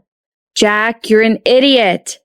Sylvia suddenly hugged him, then said sincerely, Thank you. You're my hero, she thought to herself. When she was a little girl, she loved watching superhero movies like Iron Man and Spider-Man together with Aaron. Now she felt as if she had met her own superhero. Jack was taken by surprise by her remark. He gasped quickly, his cheeks burning. It felt like a dream. Sylvia's chest was so soft. Sylvia. A short while later, he murmured, How much longer are you going to keep your hands on my chest? Being reminded by him, Sylvia realized that her hands were still on his chest. She raised her head, saw his pale face turn slightly red. She found him so cute, so she gently pinched his nipples and said, As long as I want. Jack trembled slightly. He felt as if electric currents were running through his body, gathering in his lower abdomen. Sylvia, I feel uncomfortable, he said. All right, I know you do. The ambulance is on its way. You'll soon be in the hospital, Sylvia said, pulling down his shirt. Jack pressed his lips together. He wanted to tell her that it wasn't his wounds that were making him feel uncomfortable. It was the area she accidentally touched when she had first met him. The fire truck finally arrived, so he didn't mention that to Sylvia. Then the ambulance arrived. No one was trapped in the building, making Jack the only injured person so far. Sylvia told him to go to the hospital without her because she had to stay at the crime scene with the suspect and wait for her colleagues to arrive. I don't want to go. I want to stay here with you. Jack stood his ground. No, you have to go, Sylvia said to him seriously. If your hands get disabled, I'll have no one to clean my car in the future. Jack's eyes were glowing. He was so excited his lips were shaking. Did you just agree to let me clean your car? He asked. Sylvia was amused and annoyed by his question. Is this the right time to be talking about that? Yes, said Jack, nodding empathetically. Sylvia didn't answer, but she was deeply moved. No one had ever cared about her so much. Even with his injuries, he was more worried about her than himself. You can clean my car when your injuries are healed. I'll come to see you at the hospital. I'll be waiting for you. Jack finally got into the ambulance. What? The medical workers had seen many injured or ill people before and had even witnessed people saying their final goodbyes. But this was the very first time they heard people making cleaning arrangements before getting into an ambulance. Also, they had never seen such a gorgeous guy talk so eagerly about cleaning someone else's car. Now that was a head-scratcher. About 10 minutes after the ambulance left, Carlo and his colleagues showed up. Looking at the burning building, Carlo asked Sylvia, What the hell's going on here? You told me you found the real murderer. Isn't Yellen the murderer? Officer Carlo, help! Wailed Elliot, who was still cuffed near the building. Then he yelled nervously, The lab caught fire! Officer Bennett thought I was trying to kill her! That's crazy! Shut up! He was still lying. Sylvia rushed over and gave him a few heavy slaps right on the face, then said, Gum! You think I didn't see your wicked little smile before you locked me in the lab? If Professor Jack hadn't been there, I'd have died in that fire. You're so young, but so evil. You plan to kill me and make it look like an accident, huh? I'm telling you, I still have the registration book. Elliot's expression froze. Sylvia threw the registration book at Carlo and said, Yellen's innocent. It's written clearly that after he left, Peter did an experiment and used a bottle of liquid medicine in the lab. Look, this is Peter's handwriting. After that, Elliot went into the lab. He's the one who wrote that love letter. He's gay. Elliot smiled coldly and said, I'll never confess. You have nothing on me. There's not enough evidence from that registration book to prove I'm the murderer or wrote that love letter. The fire was an accident. We were doing experiments about the quantum engine. Electricity was everywhere in the lab. You guys accidentally hit the device when you were in there. That's what caused the fire, not me. You may be the police, but you can't frame me." Sylvia was so angry she wanted to kill him. She had seen many shameless criminals, but none as shameless as he was. "That's ridiculous," she said. Ignoring Elliot, she walked over to Carlo and said, "I don't think we'll get a confession out of him. Take him back to the station and start the interrogation." Sighing, Carlo said, "Jeremy was right about one thing. The murderer's smart. This is going to be a problem. Are you coming?" She shook her head no and said, "Jack got hurt saving me. I need to go to the hospital to see how he's doing." Sylvia then added, "I can't believe I'm still alive. Jack's amazing. You don't know that. You wouldn't understand. We ordinary people just can't fathom the world of geniuses." Carlo extended his hand, touched her forehead, and said ironically, Are you feeling okay? Do you have a fever? Are you still the same Sylvia I've always known?"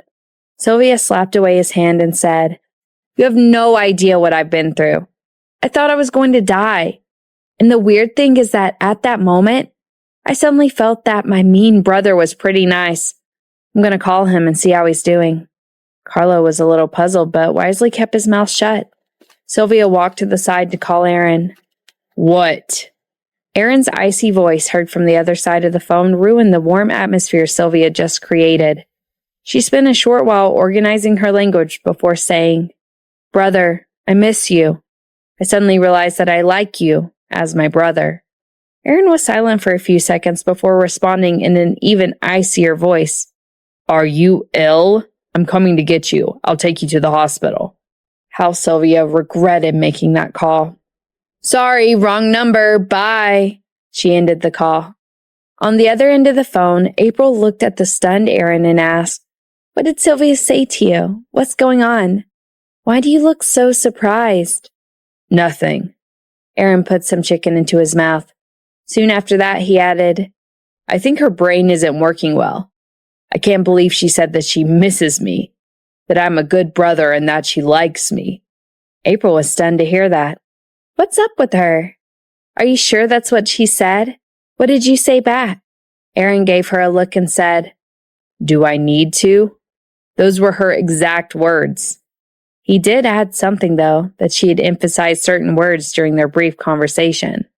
April furrowed her brow slightly, then rolled her eyes and said, "She said such touching things to you, yet your response was to offer to drive her to the hospital? Think about it.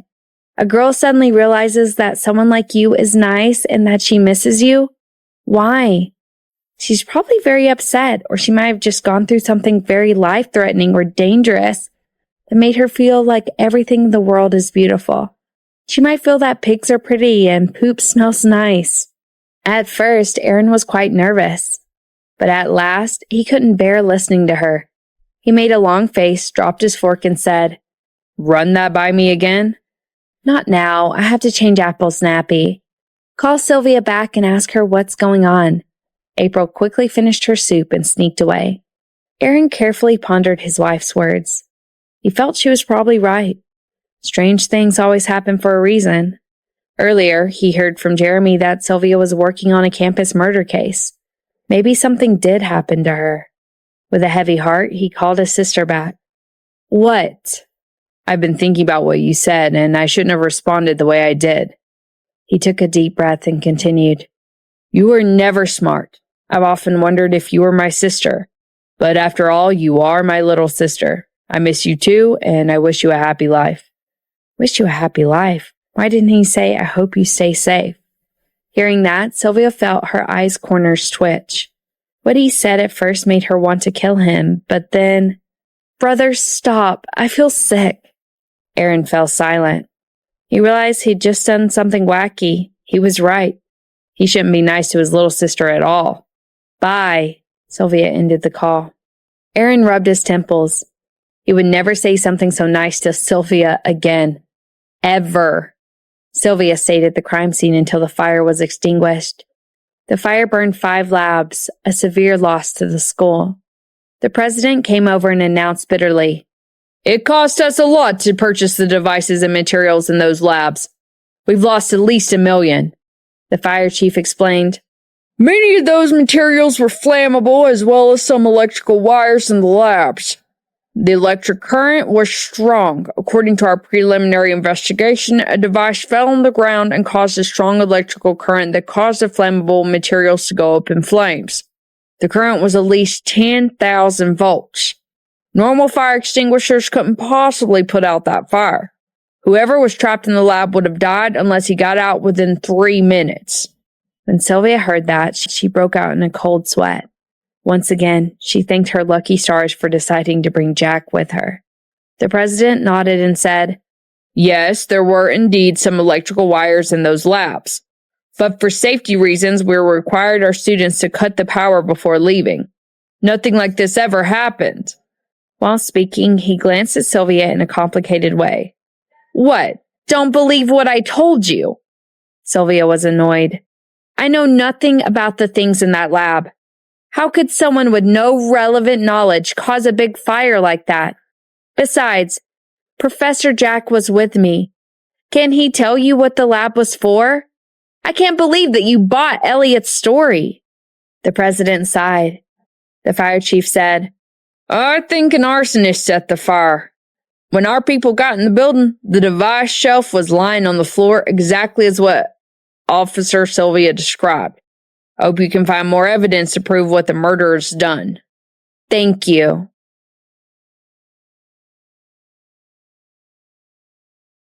Sylvia finished her work, then headed straight to the hospital. When she got in the car, she realized she was wearing just a shirt, no coat.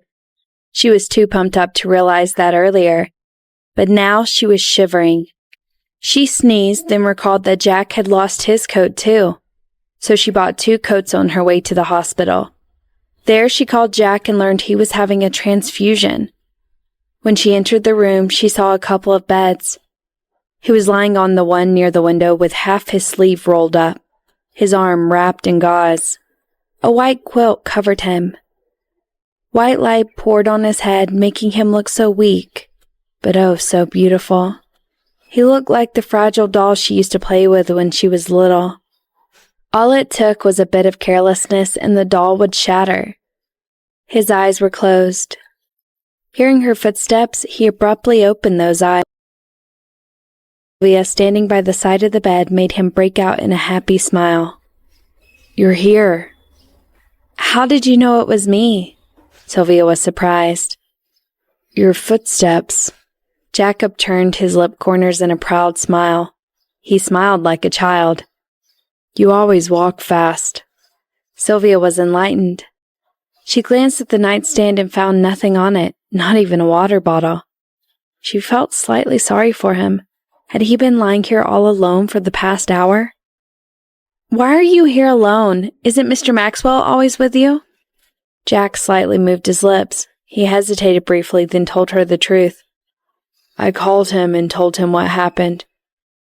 Mr. Maxwell said he's not coming here because you are. If he came here to look after me, you wouldn't be responsible for me." Sylvia didn't know how to respond to that. She seriously admired Mr. Maxwell's thoughtfulness.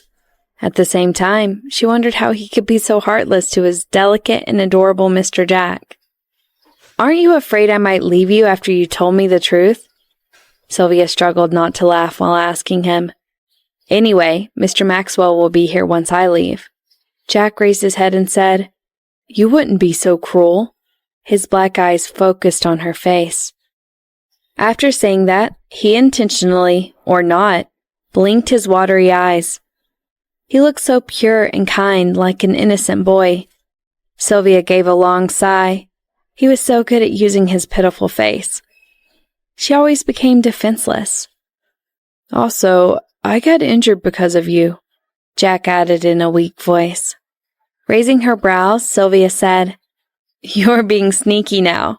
Are you going to ask me to be responsible for you next?" Jack paused briefly, then murmured, "I'm not that kind of person. Two people need to like each other to be together. I want you to like me. If you don't like me, it would be meaningless to force you to be with me by using what I've done for you. You won't be happy. If you're not happy, I'm not happy. I want you to be happy. I'm happy if you're happy." Sylvia was a little confused. Well, what a scientist, she thought. He's either silent or saying confusing things. What he said did touch her soul, though. Some people wanted to be with someone they liked selfishly, without caring if they would be happy or not. "If I fell in love with someone else, would you set me free to make me happy?" she asked him. Jack frowned slightly. His eyes showed slight sadness. "Didn't I do that already?" he said. Sylvia suddenly recalled what happened in France. She was stunned.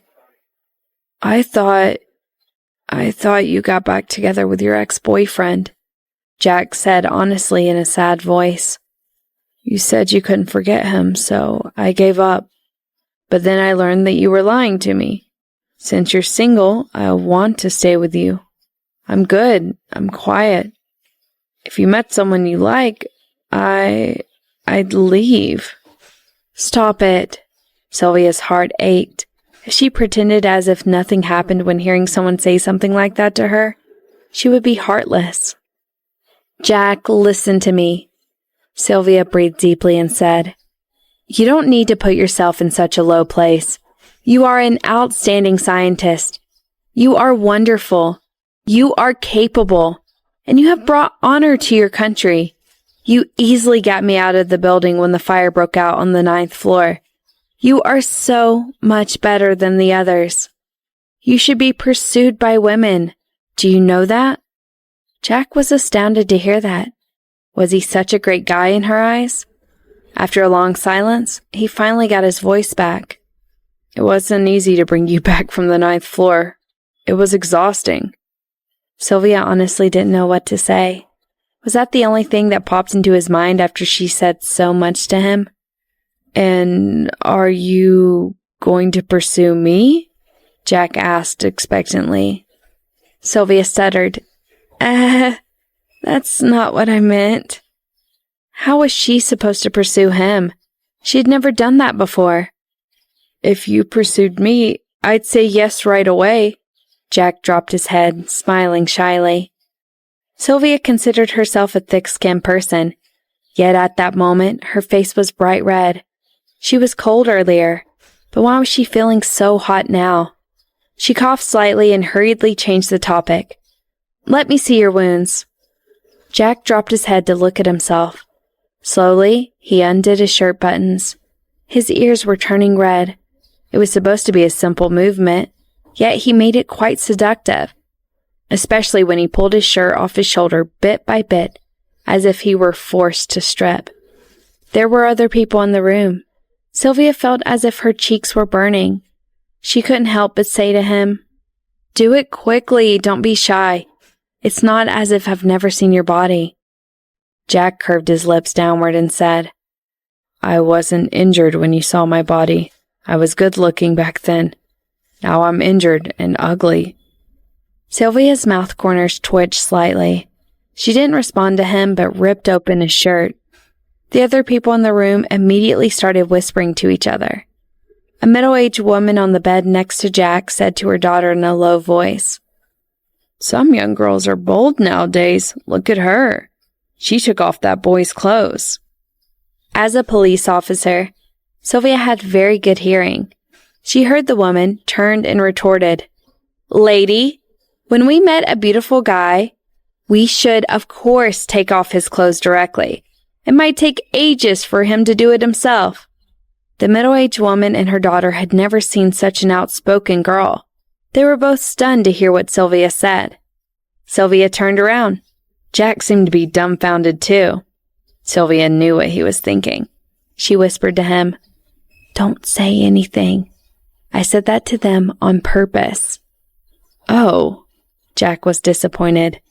"I thought you felt that way. I was going to tell you that if you want to see my body, you don't have to use violence. You can take off my clothes if you want. I won't resist." I know, Sylvia snorted. But occasionally, proper struggling can make the atmosphere better. Jack was confused. He didn't understand it. Sylvia didn't continue the topic but lowered her head to check his wounds, which were stitched and dressed. It hurt getting stitches, didn't it? Sylvia's heart twitched slightly. He seemed so weak. Those wounds must have brought him severe pain. It's all right, Jack said honestly. I had anesthesia. Sylvia stayed silent. She remembered her brother pretending to suffer a huge pain in front of April after he accidentally fell off his car. Unlike her brother, Jack was too honest. It'll hurt when the anesthesia wears off. I'll get used to it. Jack frowned slightly. Silly boy. Don't you know how to pretend to be pitiful? Sylvia thought. She sighed, pulled up his shirt, then buttoned it up for him. The two of them were close to each other. As she lowered her head, Jack saw the white and tender skin on the back of her neck. Her facial skin was a little darker than the other areas of her body. It turned out that her original skin color was pretty light. Her face was probably tanned. She was wearing a small necklace that perfectly matched her skin. Sylvia, he called her, gasping for air. Sylvia raised her head. She was so close to him that her bright eyes looked right into his heart. Your neck is pretty, Jack complimented her shyly in a low voice. Sylvia raised her brows and curved her lips into a smile, feeling slightly sweet in her heart. Are you peeping at my neck? Jack slightly opened his mouth, feeling a little unhappy. Wasn't he even allowed to look at her neck? Since he didn't say anything, Sylvia kept teasing him. Is my neck the only pretty part of me? What about the rest of me? Don't you think that every part of me is pretty? I'll kill him if he says no, Sylvia thought. Jack stopped breathing for a second. Staring into each other's eyes, they were just a few inches apart. He found her extra attractive while being thick-skinned. You are pretty. Every part of you is pretty. Even your hair. Good boy. Sylvia smiled and opened the shopping bag she brought. She took out a black jacket and said, Your coat's ruined. It's cold out, so I bought you a new jacket on my way here. It's not a good brand. I just grabbed one. I don't even know if it's the right size or not. I just described your body type and the salesperson recommended this one. Jack took the jacket examined it, and then said happily, Sylvia, you have such good taste. This jacket's gorgeous. I've never seen such a good-looking black jacket. Sylvia didn't feel so confident hearing that compliment. Jack was very ordinary. The shop she visited catered to middle-aged men. Just wear it tonight. I'll buy you a better one later as compensation. I don't need your compensation. Jack shook his head and said softly, Just stay with me. Sylvia was a little confused. I want you to keep me company. Jack glanced at her. Sylvia found his reaction interesting. He was getting smart. Are you hungry or thirsty? Can I get you something? She remembered him mentioning dinner before going to the lab. Jack lowered his head and rubbed his belly. He was hungry, indeed. Just get me some bread and a bottle of water. That's all? Sylvia asked. Jack nodded. Sylvia left the room. About 10 minutes later, she returned and handed him a bag. Jack looked inside but found no bread. There were some takeaway containers in there, though. Where's the bread? He asked. When did I agree to buy you bread? Sylvia glanced at him. Jack gave a start. Indeed, she did not agree to do that. But she did nod her head. There's no bread. Here, have some chicken soup. Sylvia opened the containers. Inside were vegetables and meat. It smelled so good. His hands were bandaged, so Sylvia volunteered to feed him. She put a large piece of meat into his mouth and said, You're injured so badly. Can you heal well if only bread? You have to eat some meat. You're not allowed to be picky about your food in front of me. Hearing her words, Jack obediently swallowed the food in his mouth. He hated eating meat, but whatever Sylvia put in his mouth tasted great. "Sylvia, I'll eat whatever you feed me," he said. Sylvia burst out laughing. "I want a boyfriend, not a son. Are you sure you want me to feed you? Do you want to be my son? Well, you can start by calling me Mommy then." Ahem. Jack nearly choked on the meat. He finally coughed it up and looked at her with tearful eyes and said, "Stop feeding me, I can do it myself." Smiling, Sylvia said, "Now is a special time. You can feed yourself when you get better." "Oh," Jack sighed and said, "You should eat too. You must be hungry." Sylvia was starving. She started eating while feeding Jack. Soon she forgot to switch forks and started using his. A few minutes later, Jack's white cheeks became red. He looked at her sheepishly and said, "Sylvia, why is the food getting more and more delicious?" Sylvia paused and stopped chewing. Jack continued murmuring, "Because your saliva is on the fork." It was like kissing indirectly. He felt so shy. This time it was Sylvia who almost choked. Looking at the fork in her hand, she realized she'd forgotten to switch it when she was feeding Jack.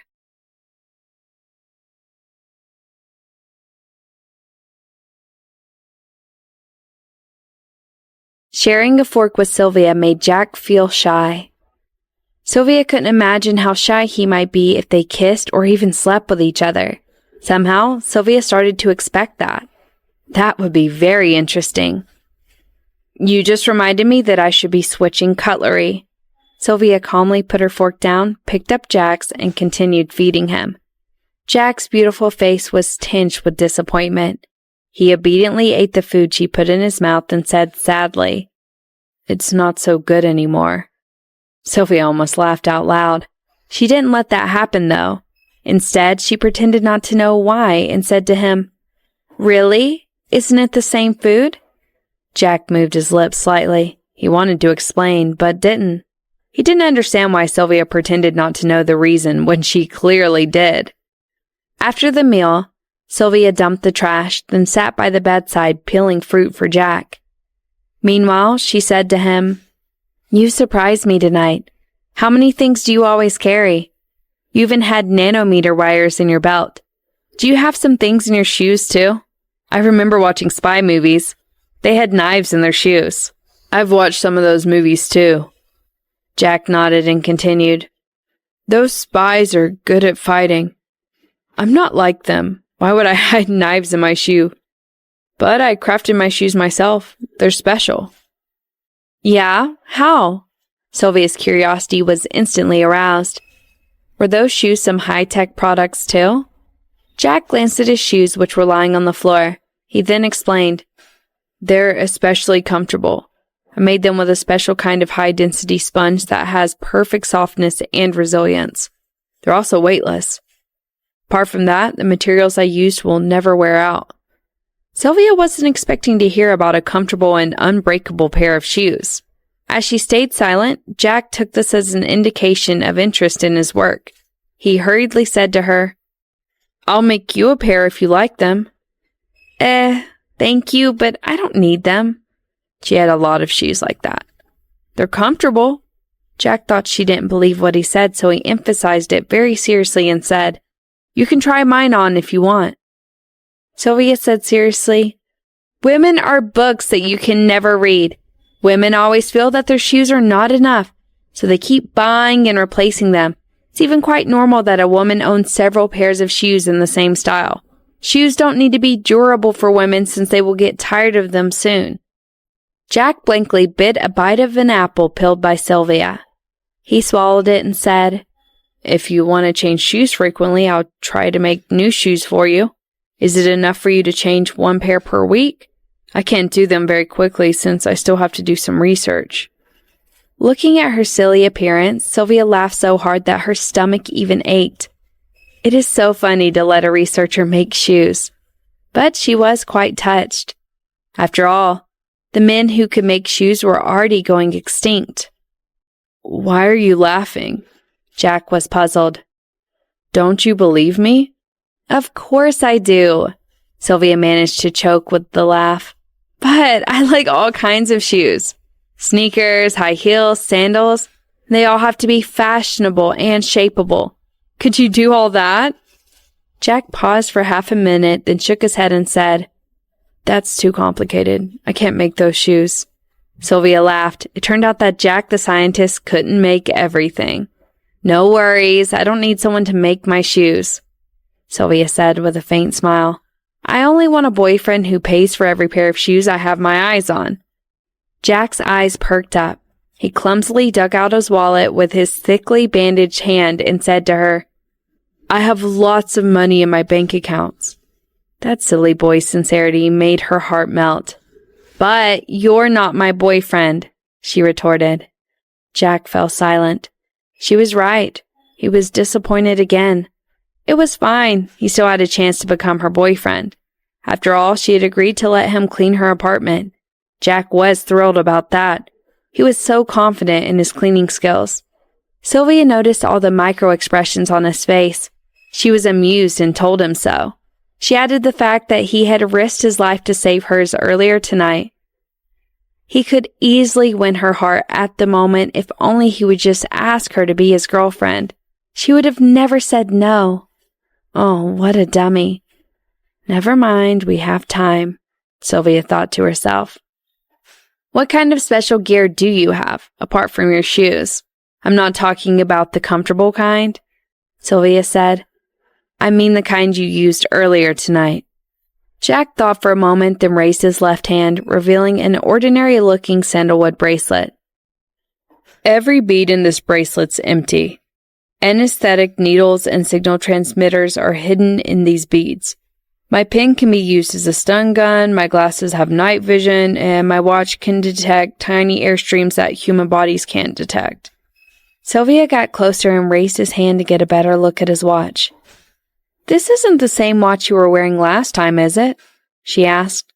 No, it isn't. This is a better version, much more functional than the one you saw. Sylvia didn't know what to say. She still hadn't fully figured out the functions of his last watch, yet his new one was far more functional. She wanted to ask him for his old watch. That was such a waste. It was pitch dark in the lab, but you pushed me away from the falling object. You knew something would fall. Was it because of this watch? Kind of. When the light was off, my watch buzzed quickly. I instantly felt that something was wrong, but I was mainly depending on my glasses. While speaking, Jack pulled out a necklace from his shirt. The pendant on the necklace was a pair of glasses. These are night vision glasses. Sylvia was amazed. Jack blinked and said, This is the standard equipment for many international spies nowadays. Well, your job is to, you don't need them. What do you mean? Sylvia folded her arms indignantly and asked, Are you trying to say my job isn't high level enough? No. Jack shook his head quickly. Being a police officer is honorable. I'm glad you realize that, Sylvia snorted. Without the police, the world would be a mess. So for the sake of my honorable job, shouldn't you give me a couple of your high-tech tools? Jack gave a cryptic smile. A short while later, he responded to her with, You can have anything you want. You can even have me if you want. Sylvia didn't know what to say. She considered herself a thick-skinned person, but didn't expect that he was thick-skinned too. He had already learned to promote himself. Under his innocent gaze, Sylvia coughed slightly and said, Didn't I agree to let you clean my car? I mean, I want to clean your car forever. Jack curved his lip corners downward with grievance. Aren't you going too far tonight? Sylvia said seriously. You haven't even cleaned my car once, but you already asked to clean it forever. How am I supposed to know that you'll do exactly what you said? Who knows if you'll give up on me because my car is too messy? I won't. Jack shook his head determinedly. Persistence is the most important quality of scientists. I don't believe words. Actions are more important. Sylvia folded her arms and said, Try to clean my car once you recover. Besides, if you want to be with me, you can't be picky about food anymore. You're weak because you only eat vegetables. You have to eat a lot of meat and fish together with me." Jack furrowed his brows and opened his mouth. "Do you have a problem with that?" Sylvia said to him. Under her gaze, Jack weakly shook his head. Sylvia looked at the poor boy. She was a policewoman. Would she ever let go of such a talented scientist who was able to develop high-tech weapons? She would not. She had to keep him by her side, to make her all kinds of high-tech safety tools. With those tools, she would be able to do her job so easily. She would be able to put her captain down within just a second. She might even become a director someday. That would certainly take a long time, though. She shouldn't be with him for that purpose. A relationship could not be forced. They had to be into each other to be together. The transfusion wasn't finished until midnight. While leaving the hospital, Jack glanced at Sylvia's hoodie and said, "Why didn't you buy yourself a coat too? It's cold. You can wear mine." "I forgot." Sylvia shook her head and said, "No, you haven't healed yet. Just put it on. Wait here, I'll go and get the car." Jack watched her run away in the darkness and suddenly realized something. 5 minutes later, Sylvia brought over the car. Jack got into the car and said, "I'm going to buy a car." "Oh," Sylvia said. "You should buy a car. Every guy has a car nowadays. But do you have a driver's license?"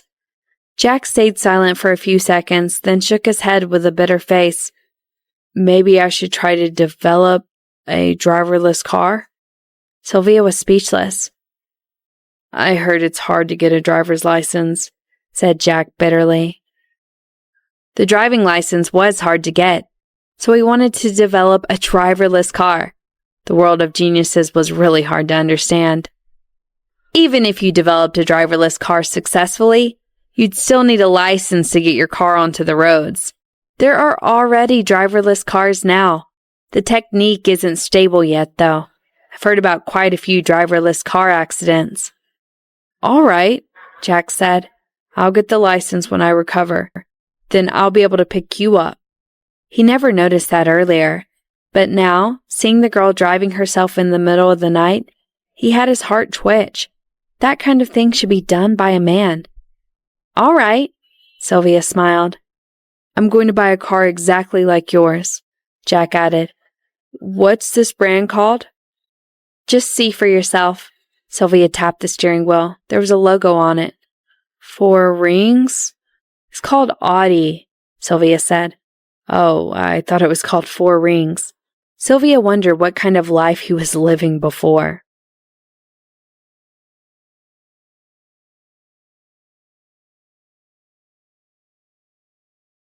Sylvia scratched her head at how very different Jack seemed to her. Aren't all guys into cars? She was a girl, but still she always wanted to buy a new car. David never let her do that. He said that a police officer should not drive an expensive car, because that might create an unhealthy atmosphere. Therefore, she had been driving her Audi Q5 for years. She was rich, but wasn't allowed to spend her money the way she wanted. "I'm not into cars, I'm into studying astronomy." "Astronomy, ah," Sylvia stuttered. "The stars are beautiful indeed." "Yes, but space is even more beautiful." Speaking of that, Jack became excited. "I really want to go into space and see how things look out there." Sylvia only wanted to go abroad to see what other countries were like, yet he wanted to go into space? Was he even strong enough to do that? Sylvia was surprised. "If I can ever go into space, I'll take you with me." Jack turned, looked at her, and said, Thank you, but no, I think I'll stay on Earth," Sylvia said. She had seen some great movies about outer space when she was little. It was beautiful, but also scary. "All right," Jack said regrettably. "I'll take you to see the black holes and fix stars with an astronomical telescope next time." Sylvia blinked and couldn't help but scratch the back of her head and said, "Isn't a black hole a hole in the color black? Is a fixed star a type of star?" Jack knitted his brow slightly and said, "Sylvia, you are so ignorant." "I'm not an astronomer," Sylvia said. "I don't remember everything I learned in high school. I had to memorize all kinds of laws in college. Tell me about criminal law if you can. I can recite it from the first line to the last." "I can't do that." Jack dropped his head. "So, don't call me ignorant," Sylvia smiled. "I'm sorry," Jack said honestly. "But since you know absolutely nothing about black holes, I decided to tell you something about them." During the next 40 minutes, Sylvia was listening to him talk about black holes the whole time. Looking at the endlessly talking boy, she started wondering what she had found in him to dislike before. He didn't even need to take a break when he talked about science. Finally, she parked the car downstairs. Regrettably, Jack said, "Time is too limited today. I haven't finished yet. I'll continue next time." "Thank you, but I don't understand a word about neutron stars and the theory of relativity that you just talked about," Sylvia said. "You have to understand that I'm not one of your students. What you said was too profound for me." Jack blinked. He had made it as easy to understand as he could, so why did she still not understand? Sylvia continued, "I did understand one thing you said, that we might be able to travel back in time through a black hole. Maybe you can take me to the time of kings and queens one day. I'd choose that over a trip in space." Jack was stunned for a second, then said, I can't do that. That's only a hypothesis. I can try to make the space trip happen for real, though." Seeing him try so hard to think, Sylvia couldn't help but rest her arms on the steering wheel and burst out laughing. She laughed so hard that tears began streaming down her cheeks. She hadn't known any scientists before. After knowing Jack, who was both a physicist and an astronomer, she felt as if she lived in a fantasy movie. "Why are you laughing again? I'm serious." Jack was utterly confused. "Nothing, I just feel you're so capable." Sylvia stopped laughing and said to him honestly, "I've never met anyone like you before." Seriously, almost every ordinary person felt troubled by money, small family affairs, and work. Unlike them, he was pursuing his dream so wholeheartedly and persistently. His life was as pure as an empty sheet of paper. Jack blushed slightly. Was that a compliment or sarcasm? Of course it was a compliment. It's just... The look in Sylvia's eyes suddenly became complicated. "Have you ever thought that the two of us have very different jobs? Perhaps we'll have problems fitting into each other's social circles?" Hearing that, Jack knitted his brows into a deep frown, as if he was facing a dangerous enemy. Why did that kind of thought occur to her after he talked to her about black holes?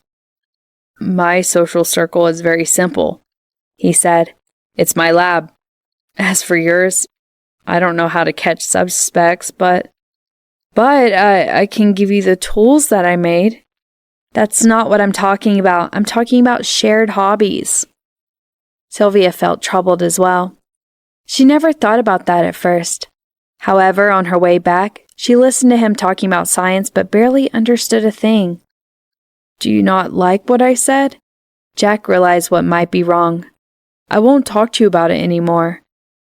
"It's not like that either. Well, I think you can try to make it easier to understand," Sylvia gave her suggestion. "I'm willing to learn something new. But do your parents want you to be with someone who's also a scientist? In that case, you'd have a lot to talk about and a shared dream." Jack scratched his head and said, "My parents never talked to me about that. We only saw each other in the new year. They're both very busy. They have no time for me. Sometimes they even need to work during the new year." Sylvia had her lip corners twitch slightly. He was 30 years old, yet his parents didn't even mention his marriage. Unlike them, her own parents talked about it every time they saw her.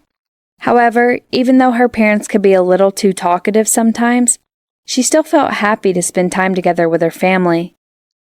"Aren't your parents worried that you might be single forever and that your great gene might not continue?" said Sylvia seriously. Jack shook his head and said, "My father only cares about ancient creatures. Every time a new fossil or some new species was found, he'd be there with his team. He always spent months in the mountain areas or his lab. My mother travels all over the world all year round, observing space. She took pictures of different stars and compared them with each other. She often stayed in areas more than 3,000 kilometers above sea level. She lived near Mount Kailash for half a year when I was little. Sylvia was shocked to hear that. What a crazy family of scientists. You seem to like astronomy a lot too. You won't be living on a mountain that is thousands of meters above sea level for half a year after we get married, will you? Sylvia hesitated slightly, then asked. After we get married? Jack paused in shock. After realizing what he had just heard, he responded to her with red cheeks. I will marry you. Sylvia felt a little embarrassed. That was only a hypothetical question. I'm not proposing to you. Jack curved his lips downward with disappointment and said, I'll go if you let me, or I won't go. Don't say that. You're a man who's going to see space after all. Sylvia made a joke. Space isn't as important as getting married and having kids. Jack blinked his dark eyes and looked at Sylvia as if looking at a piece of meat on a chopping board. Sylvia coughed slightly, then said to him, It's getting late. Just go home. I'm tired too. Oh. Jack got off the car. Sylvia thought for a moment, then said to him, Stay home and get some good rest. I'll come visit you tomorrow if I have time. I need to interrogate Elliot in these couple of days. He's not planning on pleading guilty. I will certainly put him in prison. You have to. Jack nodded. Sylvia hesitated slightly, then said to him, You might need to appear in court to testify. You were at the crime scene with me. You are a credible witness.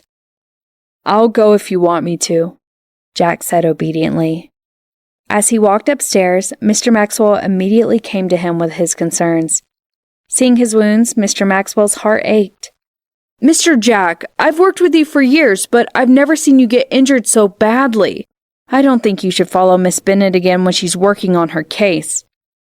Jack, on hearing that, shook his head and wrote, I didn't know being a police officer could be so dangerous. I'll make her some weapons for her to be safe. Mr. Maxwell nodded. That was a good idea. Are you still communicating with Miss Bennet with your pen and notebook? Jack shook his head and pointed to his mouth. Mr. Maxwell asked, Why can't you talk to me too? Jack glanced at him, then shook his head and wrote, I don't want to. Mr. Maxwell couldn't understand why. The next day, Sylvia woke up to receive some calls from her family. Both her parents told her they were worried sick about her when they heard about what had happened. She went to the police station to work. As she parked her car and walked to the gate of the police station, she saw Jeremy standing there with a serious face. He walked toward her and said solemnly with a trace of concern, I heard you were trapped in a lab in the university last night and almost died. Is that true? I'm fine now. Thank you for asking. Sylvia recalled what Lenny had said to her last time. She needed to adjust her mindset when she was facing Jeremy. She shouldn't always be so mean to him. Hearing her words, Jeremy paused with a surprised look, then furrowed his brows deeply and said, I tried to warn you. A murderer is a smart person. You should have listened to me. But instead, you acted alone without Carlo. Have you ever thought about what could have happened last night? You were lucky, or you might not be standing here now. I want you to be more cautious with your future cases. Before you identify the suspect, remember that everyone related to the case might be the murderer. You are right. I was lucky last night. Sylvia nodded, then walked past him. What happened last night taught her an important lesson. She didn't mind what he said. Sylvia! Jeremy hurriedly held her wrist, took a deep breath, and said, I know I shouldn't be talking to you like that. I'm worried about you. We grew up together. I don't want anything bad to happen to you. I freaked out this morning when I heard about it. Sylvia was puzzled. That didn't sound like something Jeremy would say.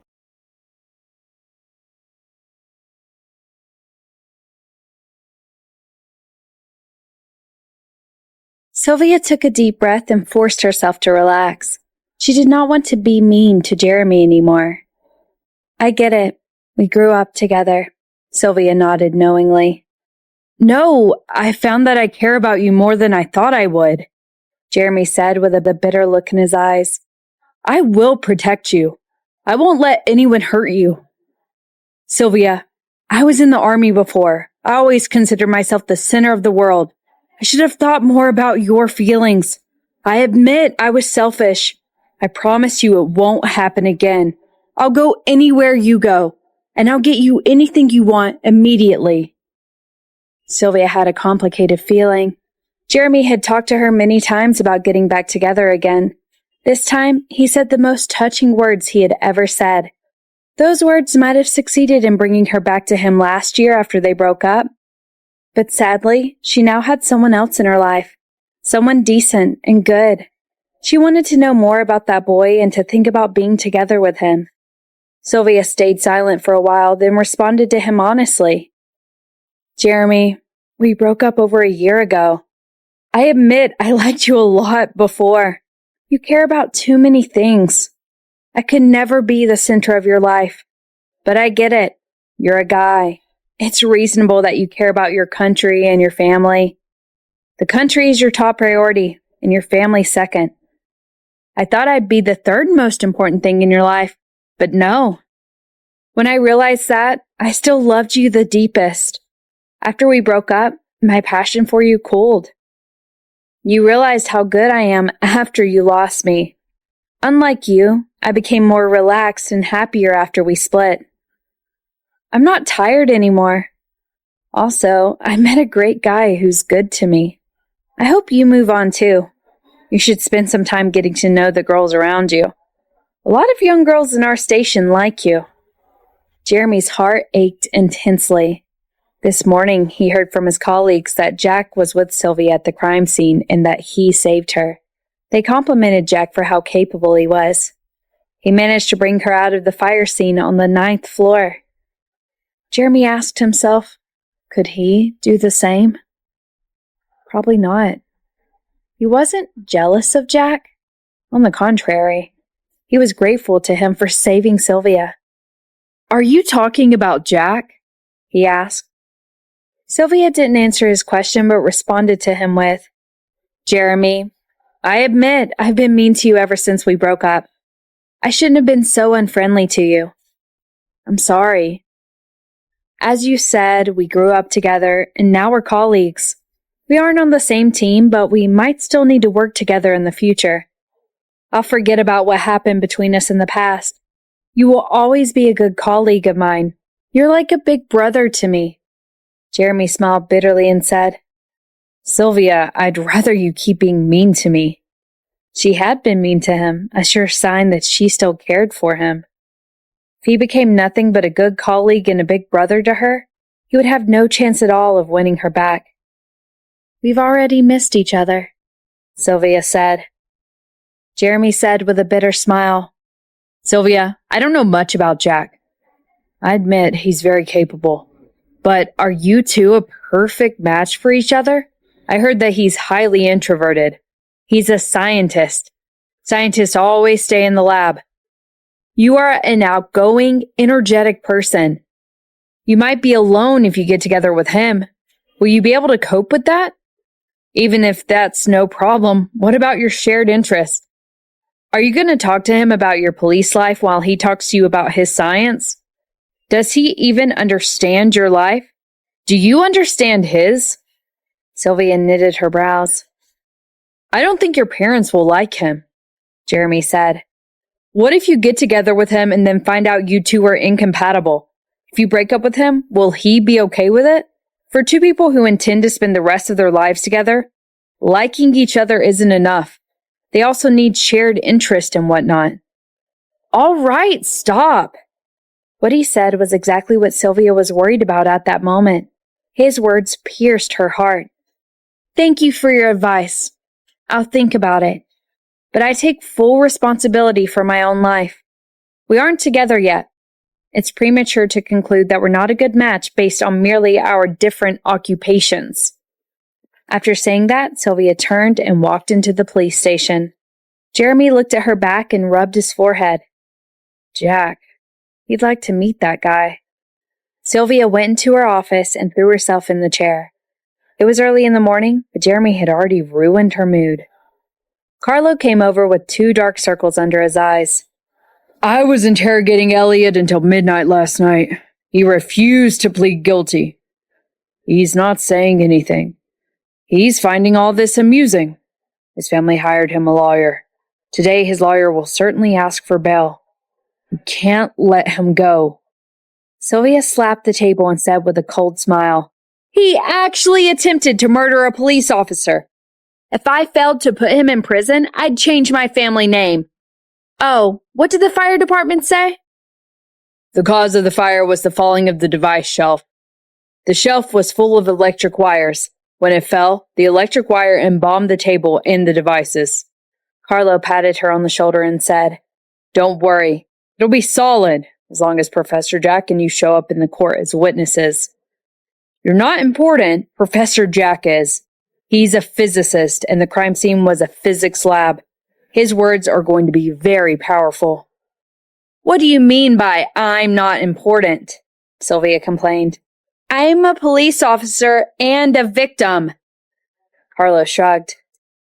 At 11 a.m., while Sylvia was scolding Elliot in the interrogation room, her colleague went in and said to her, Sylvia, your brother and sister-in-law are here to see you.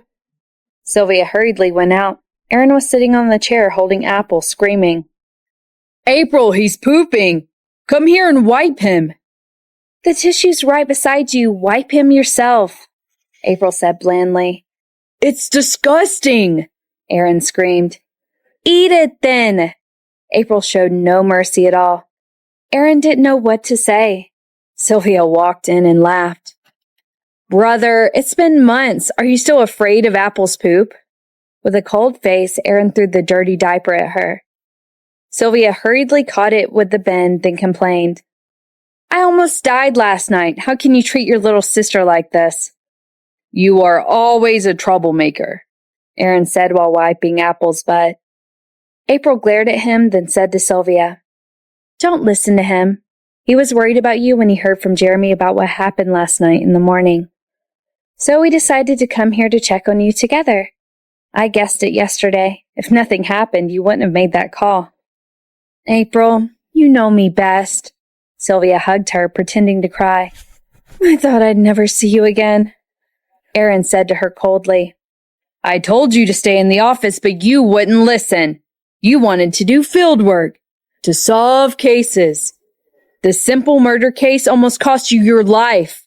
What would happen if it was a large case? You don't know. Sylvia curved her lips downward and said, I might become Director Bennett someday. By then, I'll be sitting in my office giving instructions. Director! Aaron laughed. April, is she in a dream? April gave an awkward smile and said, Don't say that. Young people need to have dreams, even though the chance of achieving their dreams is very small. Sylvia sighed. Why did no one believe in her? Oh, I heard that Jack saved your life yesterday. April smiled meaningfully and said, You guys ran into each other again. I guess you two are meant to be together. When will you bring him home for dinner? Your brother will pay for the food. We need to thank him for saving you. Will my brother ever invite him for dinner? Sylvia was surprised. Yeah, I don't like him, but he did save your life. I should indeed thank him for that, said Aaron. I will thank him for you so you don't need to offer yourself to him in return for this favor.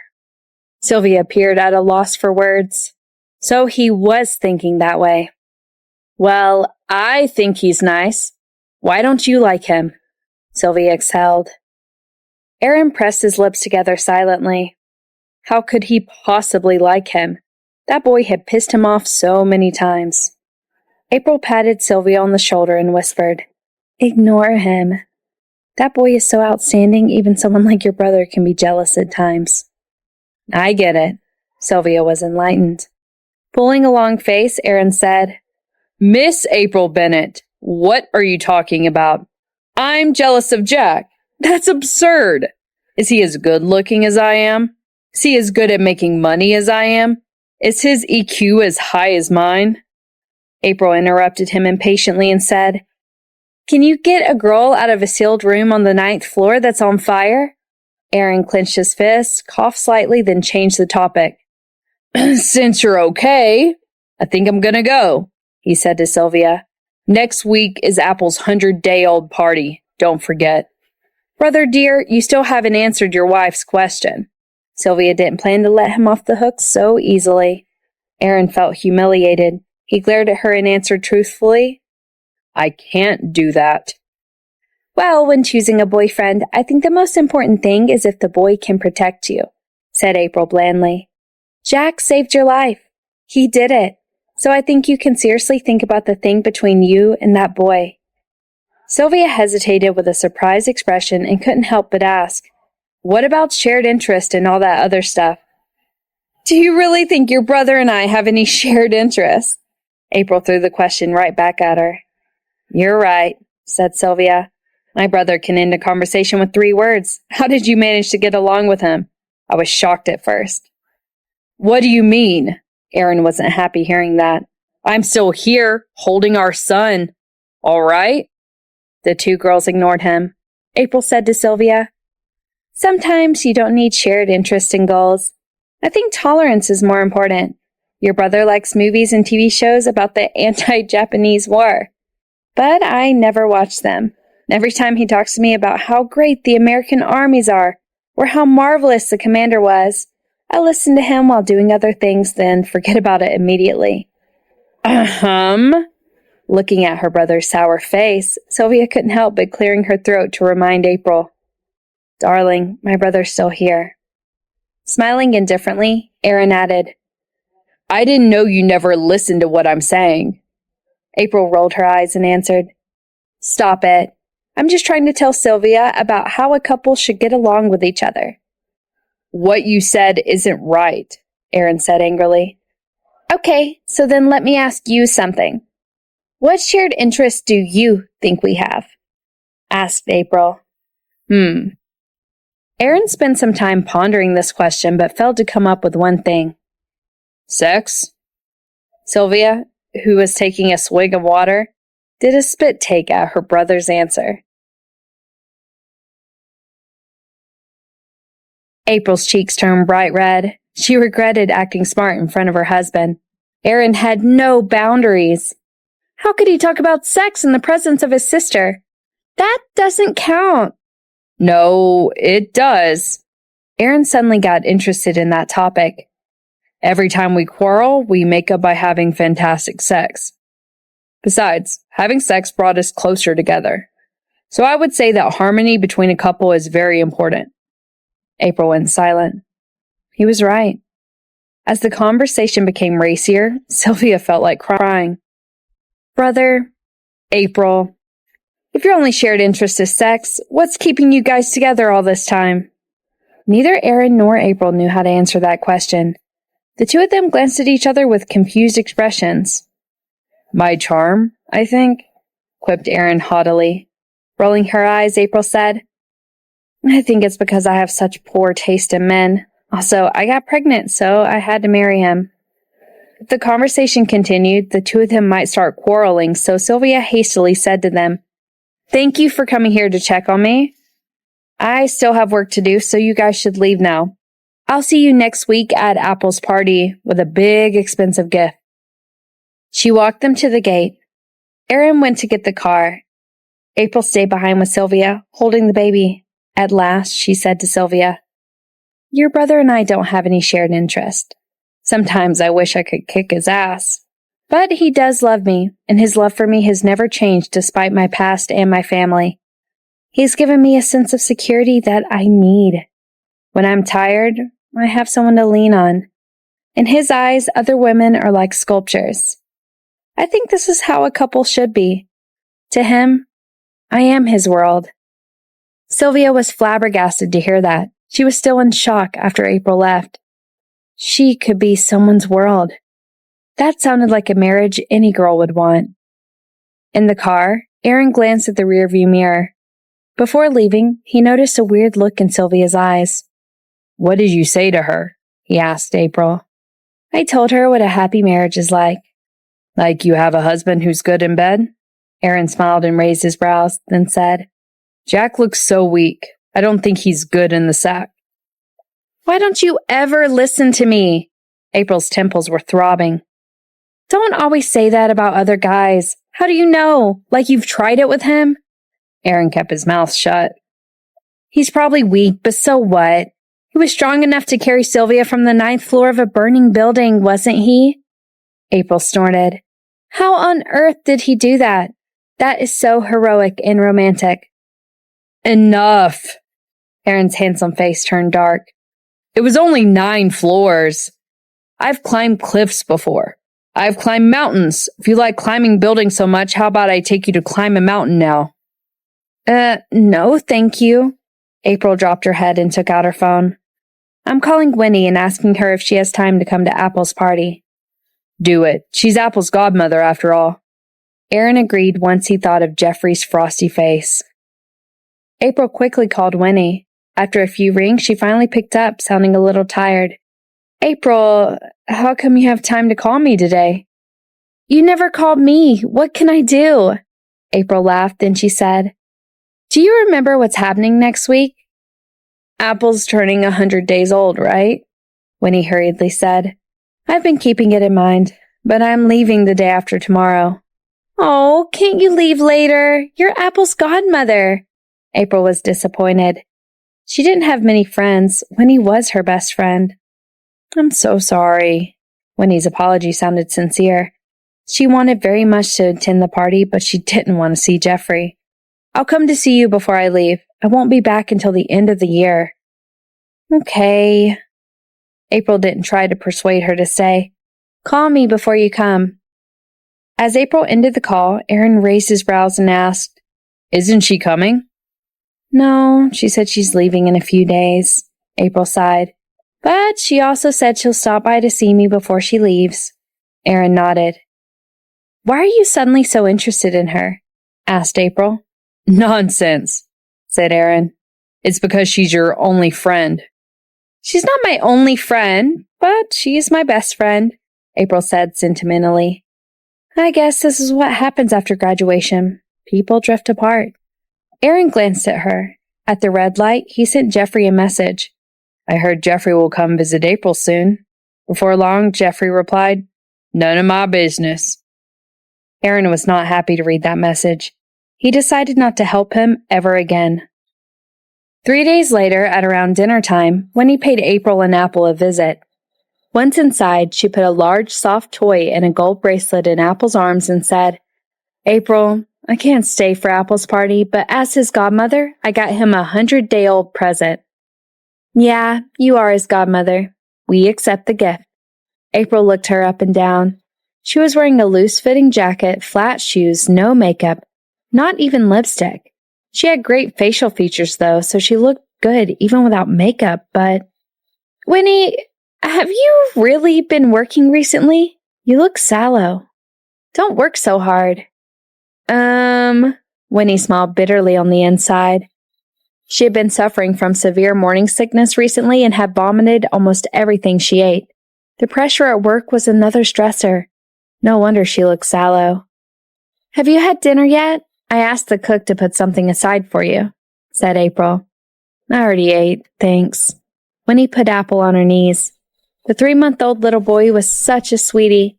His skin was pink and tender. Looking at him made Winnie's heart melt. She had never found babies cute before. Ever since she got pregnant, her head turned to mush whenever she saw a baby, so she determinedly decided to keep her baby, no matter how hard it might be. Winnie, why are you staring at Apple like that? Come on, have some strawberries. April brought some washed strawberries. Winnie ate 2, then lost her appetite. At that moment, the steward's voice was heard from outside. Mr. Jeffrey, what a surprise to see you back on a weekday.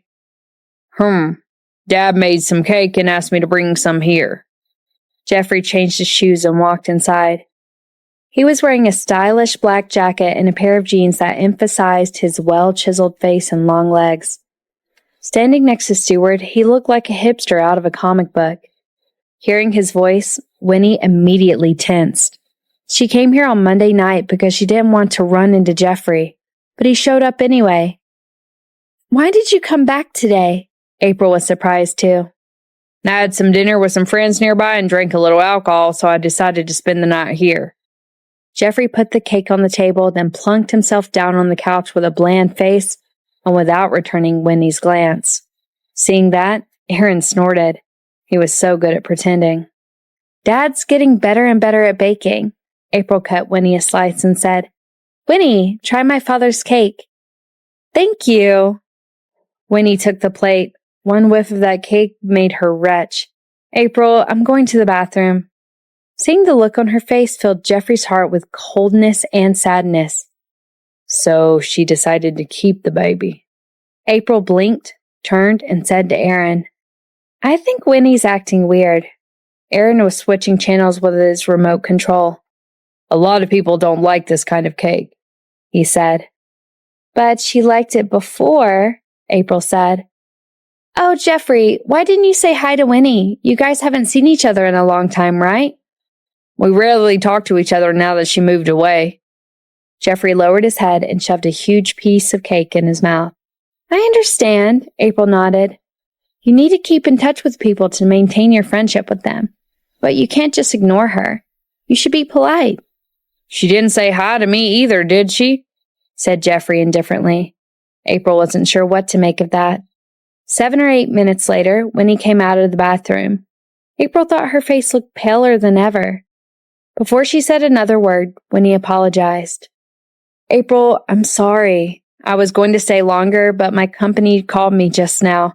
They want me there. I think there's a problem with the music arrangements we made this morning. They want me to talk about it. So soon, April said with disappointment. I was going to invite you to stay here for the night. Thanks, but no, I can't. Winnie hugged her and said, I'll see you when I get back. Bye, call me. April stood up. Your van should be by the door, right? I'll walk you out. Aaron abruptly stopped her and said, What if Apple gets hungry while you're gone? What if I miss you? Let Jeffrey walk her out. April shot him a weird look. So dramatic. I'm only going to walk her to the door. Why didn't you just say that your son might die without me? You don't need to walk me out. Hearing Aaron's words, Winnie quickly walked toward the door. Go. Aaron glanced at Jeffrey coldly. You're only here to deliver the cake. I think you're leaving soon. Winnie is your sister's best friend. From here to the courtyard entrance is very dangerous. Your sister would eat me alive if anything bad happened to her. Jeffrey raised his eyebrows. He was liking his brother-in-law more recently. You think I want to stay? He said. After saying that, he coldly stood up and walked toward Winnie. April looked at Aaron angrily and said, Jeffrey's my brother. Why did you make it sound like he's not welcome here? Aren't you ashamed? From here to the courtyard entrance is dangerous? What's so dangerous in our yard? Tell me. Aaron looked at her with a grievance. His wife didn't understand him at all. The dog is the biggest danger. I'm worried he might attack strangers. He might scare Winnie. Nonsense. April refused to talk to him again. Aaron sighed. He felt awful trying to do something good while nobody appreciated him.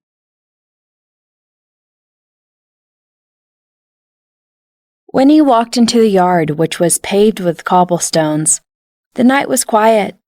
She heard footsteps coming toward her from behind. She wanted to move faster so she wouldn't have to face him. Winnie, stop, Jeffrey called her coldly. Don't walk so fast. Aren't you afraid you might trip and lose your baby? Winnie was trembling. She felt as if her brain had exploded at that very moment.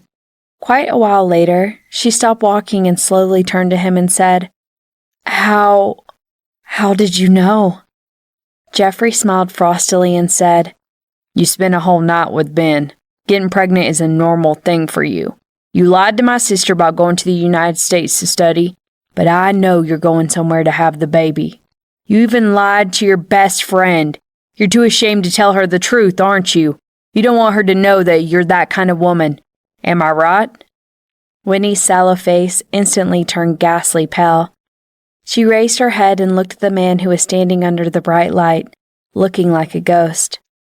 That was exactly why she didn't want to see him. She was afraid of his harsh words. You're right. I'm that kind of woman."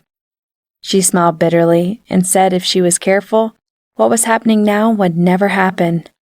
"There. Are you happy?" Jeffrey was so angry, his heart ached. He suddenly regretted coming here today. Their relationship was over, but he still came all the way here to be mean to her. "I'm telling you, Ben isn't the baby's father. It's someone else. I've slept with many guys, but you. What can you do for me?" Winnie was infuriated by his words. "You," Jeffrey was shocked. "You are so filthy." "You're right. I am filthy. I am hypocritical. Don't try to tell me you're clean. You slept with Ella, didn't you? We're the same. We should stay away from each other." Winnie nodded, picked up her bag, turned, and quickly went straight into the van by the courtyard gate. Jeffrey was left standing alone in the yard with a lump in his throat. He stood there like a statue until he heard Aaron's voice. "If you want to cry, go cry outside. Don't make your sister worry." "Who's crying?" Jeffrey tried so hard to keep the tears from welling up in his eyes. "The wind made my eyes sore. I think there's sand in my eyes. Your yard isn't clean." Aaron nodded slightly and said, "The yard isn't clean. You're right. After all, it's cleaned only every day." Jeffrey didn't respond. "So?" Aaron raised his brows and said, "How mean were you guys to each other?" "How did you know?" Jeffrey gave him a dirty look. "I know because I've been there," said Aaron blandly. "People say all kinds of awful things to each other when they break up. You shouldn't take those words too seriously. Many of them might not be true. Well, guys usually say mean words to attract girls' attention. You want her to care about you, even if she might hate you." Jeffrey stayed silent. For the very first time, he was hearing some convincing arguments from Aaron. "Thank you. You're not a shallow person." After saying that, he left. Aaron looked at his back with discontent. How dare that kid use the word shallow about me? He deserves to be dumped. Wednesday, 8 in the morning. Sylvia drove to Jack's. She saw him from a distance. They were going to court today. Jack was wearing a black plaid double-breasted suit. His shirt and tie were neatly ironed. The black suit looked beautiful against his fair skin, making him look like an energetic, outstanding young man, even more glamorous than the morning sunshine. Sylvia had seen him wearing a suit back in France, but today he took her breath away when she saw his long legs and gorgeous face. She drove up to him. Jack got into the car with a big, sweet smile. "Sylvia, morning." "Morning." Sylvia was affected by his beautiful smile. "You look good today." Blushing, Jack said, "Didn't you say that we need to appear in court as witnesses? We need to dress formally for that kind of occasion."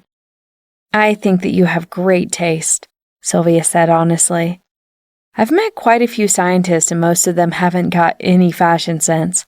They dress sort of old-fashioned." Mr. Maxwell picked out the suit for me. Jack felt shy hearing the compliment. No wonder, Sylvia thought. "Mr. Maxwell has great taste," said Sylvia. Jack was slightly unhappy. She first said he had great taste, but then gave the credit to Mr. Maxwell. "Mr. Maxwell has great taste indeed, but I look good in the suit mainly because I'm tall," he argued with a low voice. He didn't mention his body shape. After all, her ex-boyfriend was a muscular guy. Sylvia saw him pouting and wanted to laugh. She did nothing but compliment Mr. Maxwell. Was he jealous of Mr. Maxwell? "You're right, you're tall," she said. Tall guys could easily make a suit look great.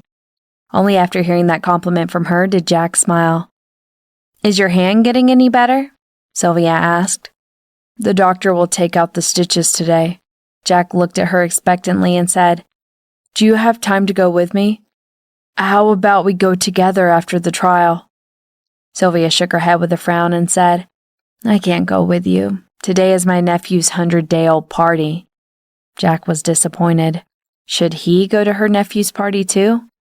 Sylvia liked polite boys. Would it be impolite for him not to go? What about I go with you? Eh? Sylvia wasn't expecting that. Don't you want me to go? Jack wore a slightly sad look on his face. I do. Sylvia felt a headache. If she turned him down, his feelings would certainly be hurt. However, if she brought him to the party, her parents and other family members would probably go crazy. They would ask him tons of questions. She couldn't even imagine that scene. But today, my parents and grandparents will all be there. Oh, Jack was getting even sadder. His voice was filled with a grievance. I get it. You don't want them to meet me. It's not like that, Sylvia hurriedly denied, then scratched the back of her head and said, I don't know what they might think if I brought a boy home. They might think of you as my boyfriend? I get it. Jack nodded, his face turned pale. You don't want to be my boyfriend. Sylvia paused briefly, then burst into laughter. No, no, I don't want to be your boyfriend. Jack realized he had a slip of tongue. His pale face instantly turned red as he explained, No, I meant I don't want to be your girlfriend. No, my girlfriend. Sylvia lay on the steering wheel and covered her stomach with her hand. She laughed so hard that her stomach ached. How could the boy be so cute? Don't laugh! Stop laughing! Jack clenched his fist. She didn't stop laughing, so without thinking, he reached out a hand to cover her mouth. Feeling the warmth coming from his palm, Sylvia couldn't keep laughing. Jack realized what he had done. He pressed his hand on her lips, feeling her soft, jello-like lips.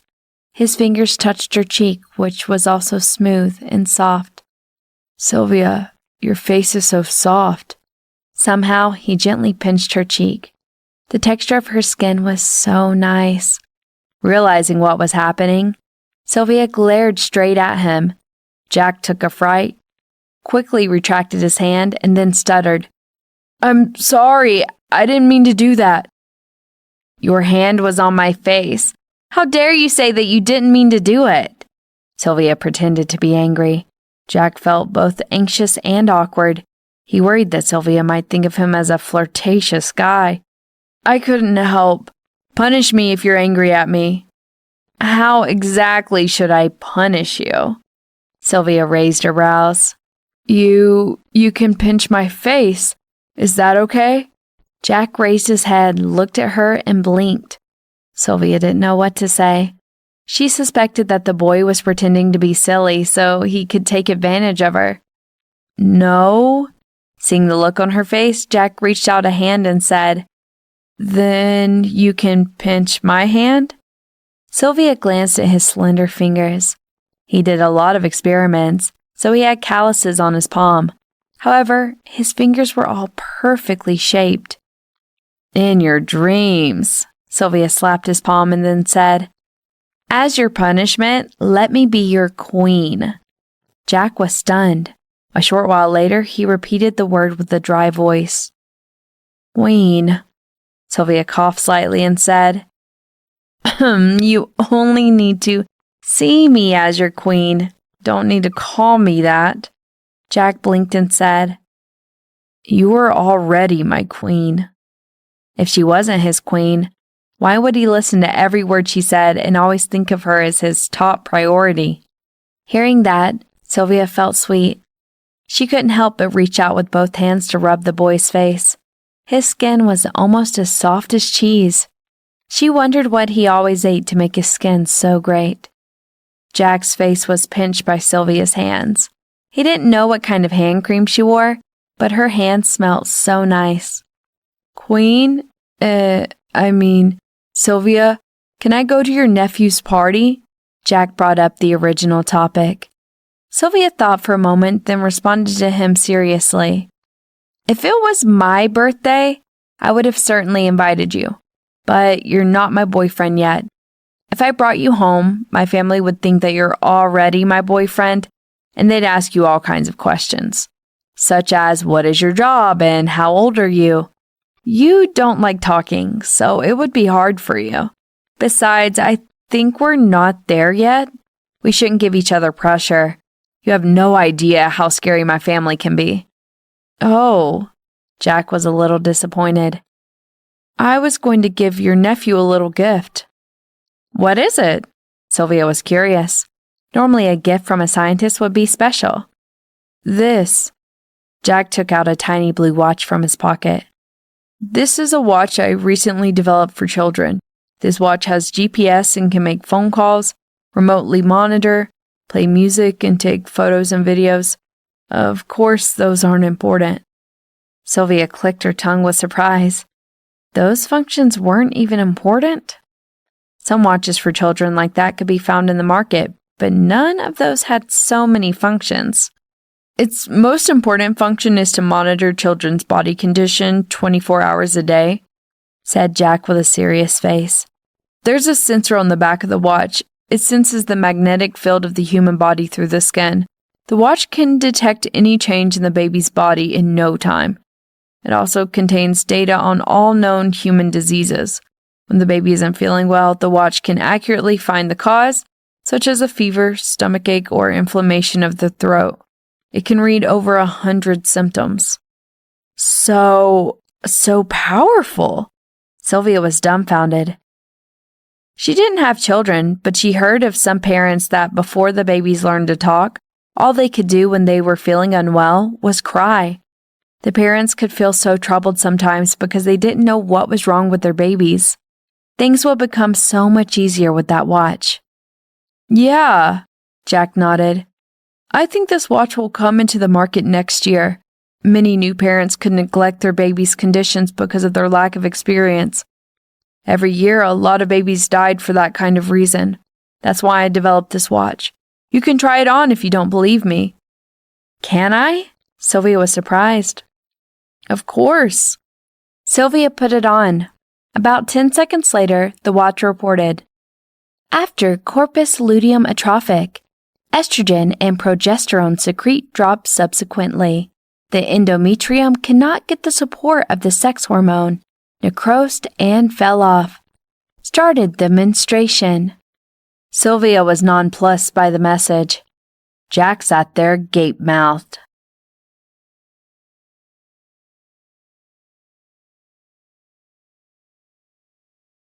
The weird silence lasted a few seconds.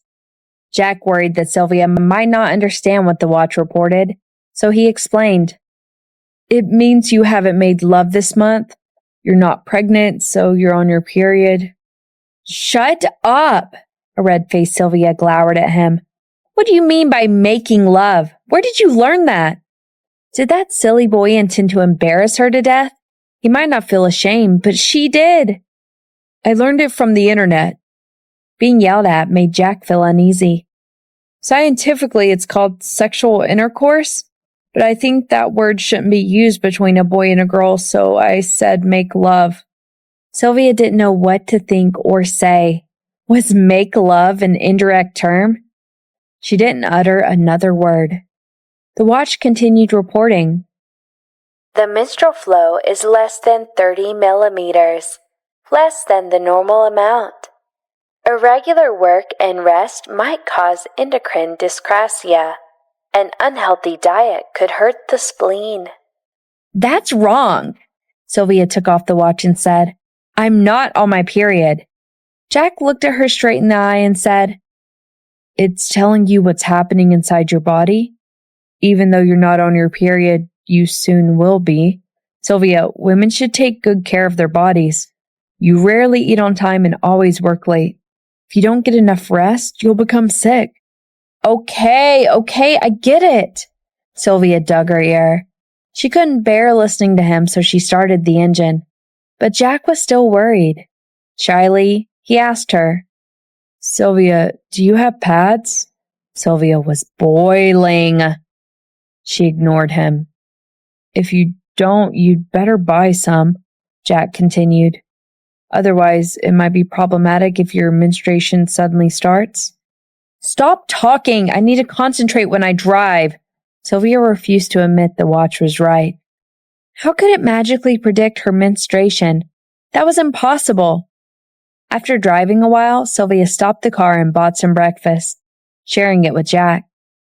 After arriving at the courthouse, Sylvia, Jack, the prosecutor, and Carlos sat together, talking about the case. The prosecutor said, "The defendant might admit that he liked Peter, but will deny that he murdered him and attempted to murder Officer Bennett and Professor Kipling. But you don't need to worry. The fire department has provided us with the relevant evidence. I'm 80% confident about the case." "Great. We can't let the murderer get away," said Sylvia through clenched teeth. "The hearing will start in 20 minutes. Let's all take a break and gather our thoughts. Later, the defendant's lawyer will question the two of you. Professor Kipling, I understand this is the first time you've appeared in court." The prosecutor looked at him with a concerned expression. "I heard from Sylvia that you don't like talking. You will be expected to answer the questions." "I'll listen to Sylvia," Jack nodded. The prosecutor gave the two an encouraging look.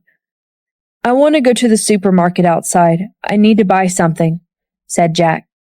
"Go." Watching him leave, a thought popped into Sylvia's head. She buried her forehead in her palms, hoping she was wrong. Jack walked into the supermarket and awkwardly lingered before the goods shelf for a while. Finally, he found pads. There were so many kinds of pads. He didn't know which one to choose.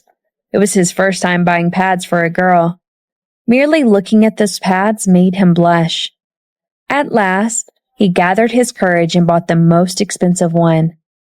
As he went to the checkout counter, a tall young man walked in. The young man was wearing a black leather jacket and a pair of jeans. He had eagle eyes and dashing eyebrows. Jack rarely paid attention to other people. However, he froze when his wandering eyes swept across the young man. Sylvia had shown him a photo of her ex-boyfriend back when they were in France. Jack had a great memory, and he paid great attention to the guy in the photo. Therefore, he instantly recognized him in the supermarket. The guy in the photo had a brush cut. His hair had grown slightly longer. He was really strong. Jack looked at himself and found himself skinny indeed. "Please give me a pack of cigarettes." Jeremy took his wallet. He noticed that the guy beside him was staring at him. He glanced at that person. The guy was as tall as himself, good-looking, wearing a neat suit, and seemed like a polite intellectual. "Sure." The cashier was a lady. Seeing the two gorgeous men before the counter, she felt a little dizzy. She had worked in the supermarket for a long time, but it was her first time seeing such handsome guys at one time. One of them was muscular, and the other guy was as pretty as a prince. It was like a dream. She wondered which lucky girl could be with one of them. Those two guys were both so handsome. "What kind of cigarette do you want?" "Pack 2 Mountain." The cashier took out the cigarette.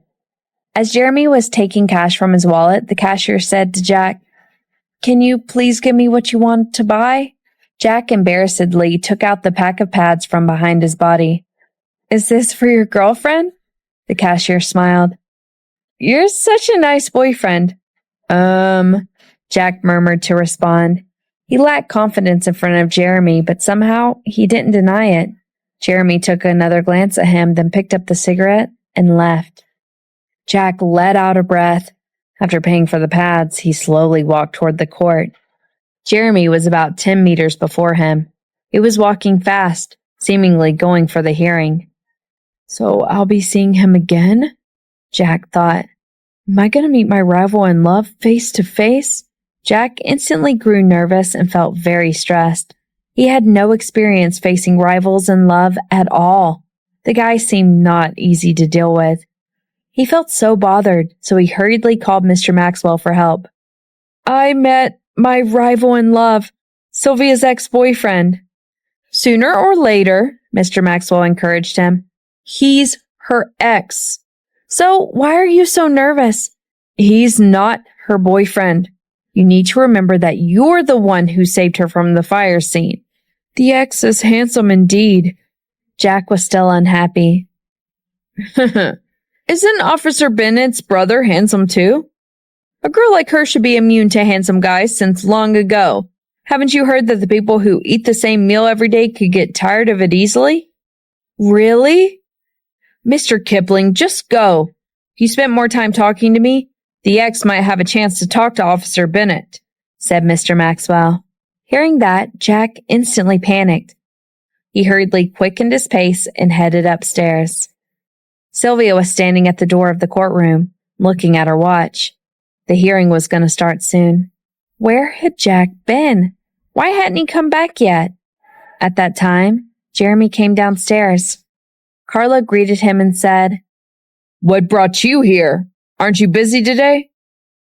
"I came here to take a look." Jeremy looked at Sylvia blandly. "After all, this is your first official case." Sylvia nodded peacefully. Carlo gave them a meaningful glance.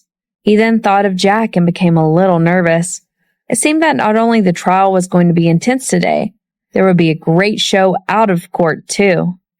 "Why are you two alone here? Where are the other witnesses?" said Jeremy. He was curious about Jack.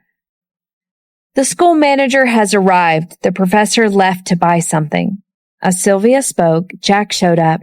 She hurriedly waved at him. Jack had seen Jeremy. His heart missed a beat. He was right.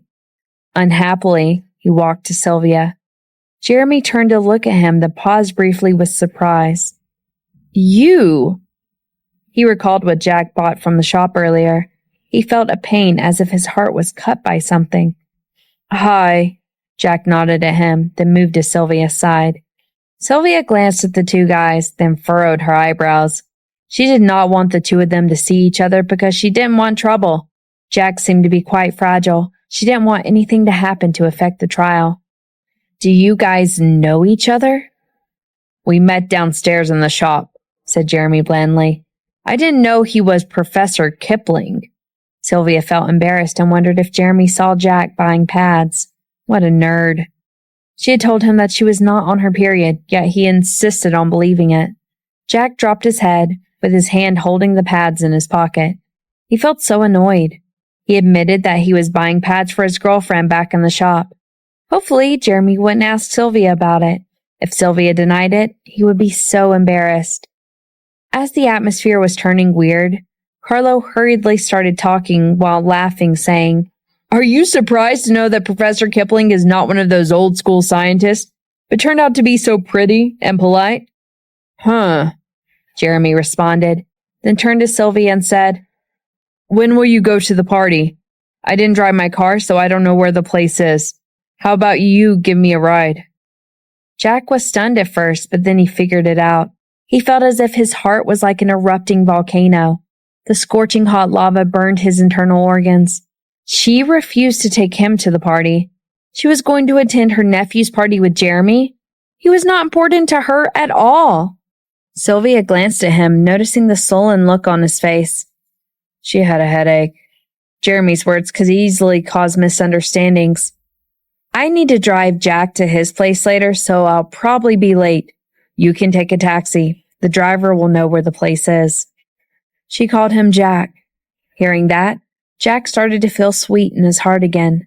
"So let's drive Professor Kipling home together," said Jeremy. "I'm in no rush. It's going to be boring if I get there too early." "My brother and Richard will both be there." Sylvia felt troubled. What on earth was happening to Jeremy? He was weird.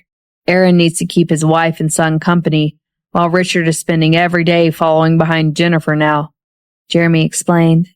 Seeing the situation getting harder and harder for Sylvia, Carlo hurriedly said, "The trial's starting. Let's go in." Christian Core, Elliot's lawyer, stood up and said, "Professor Kipling, I have a few questions for you." Jack stood up again.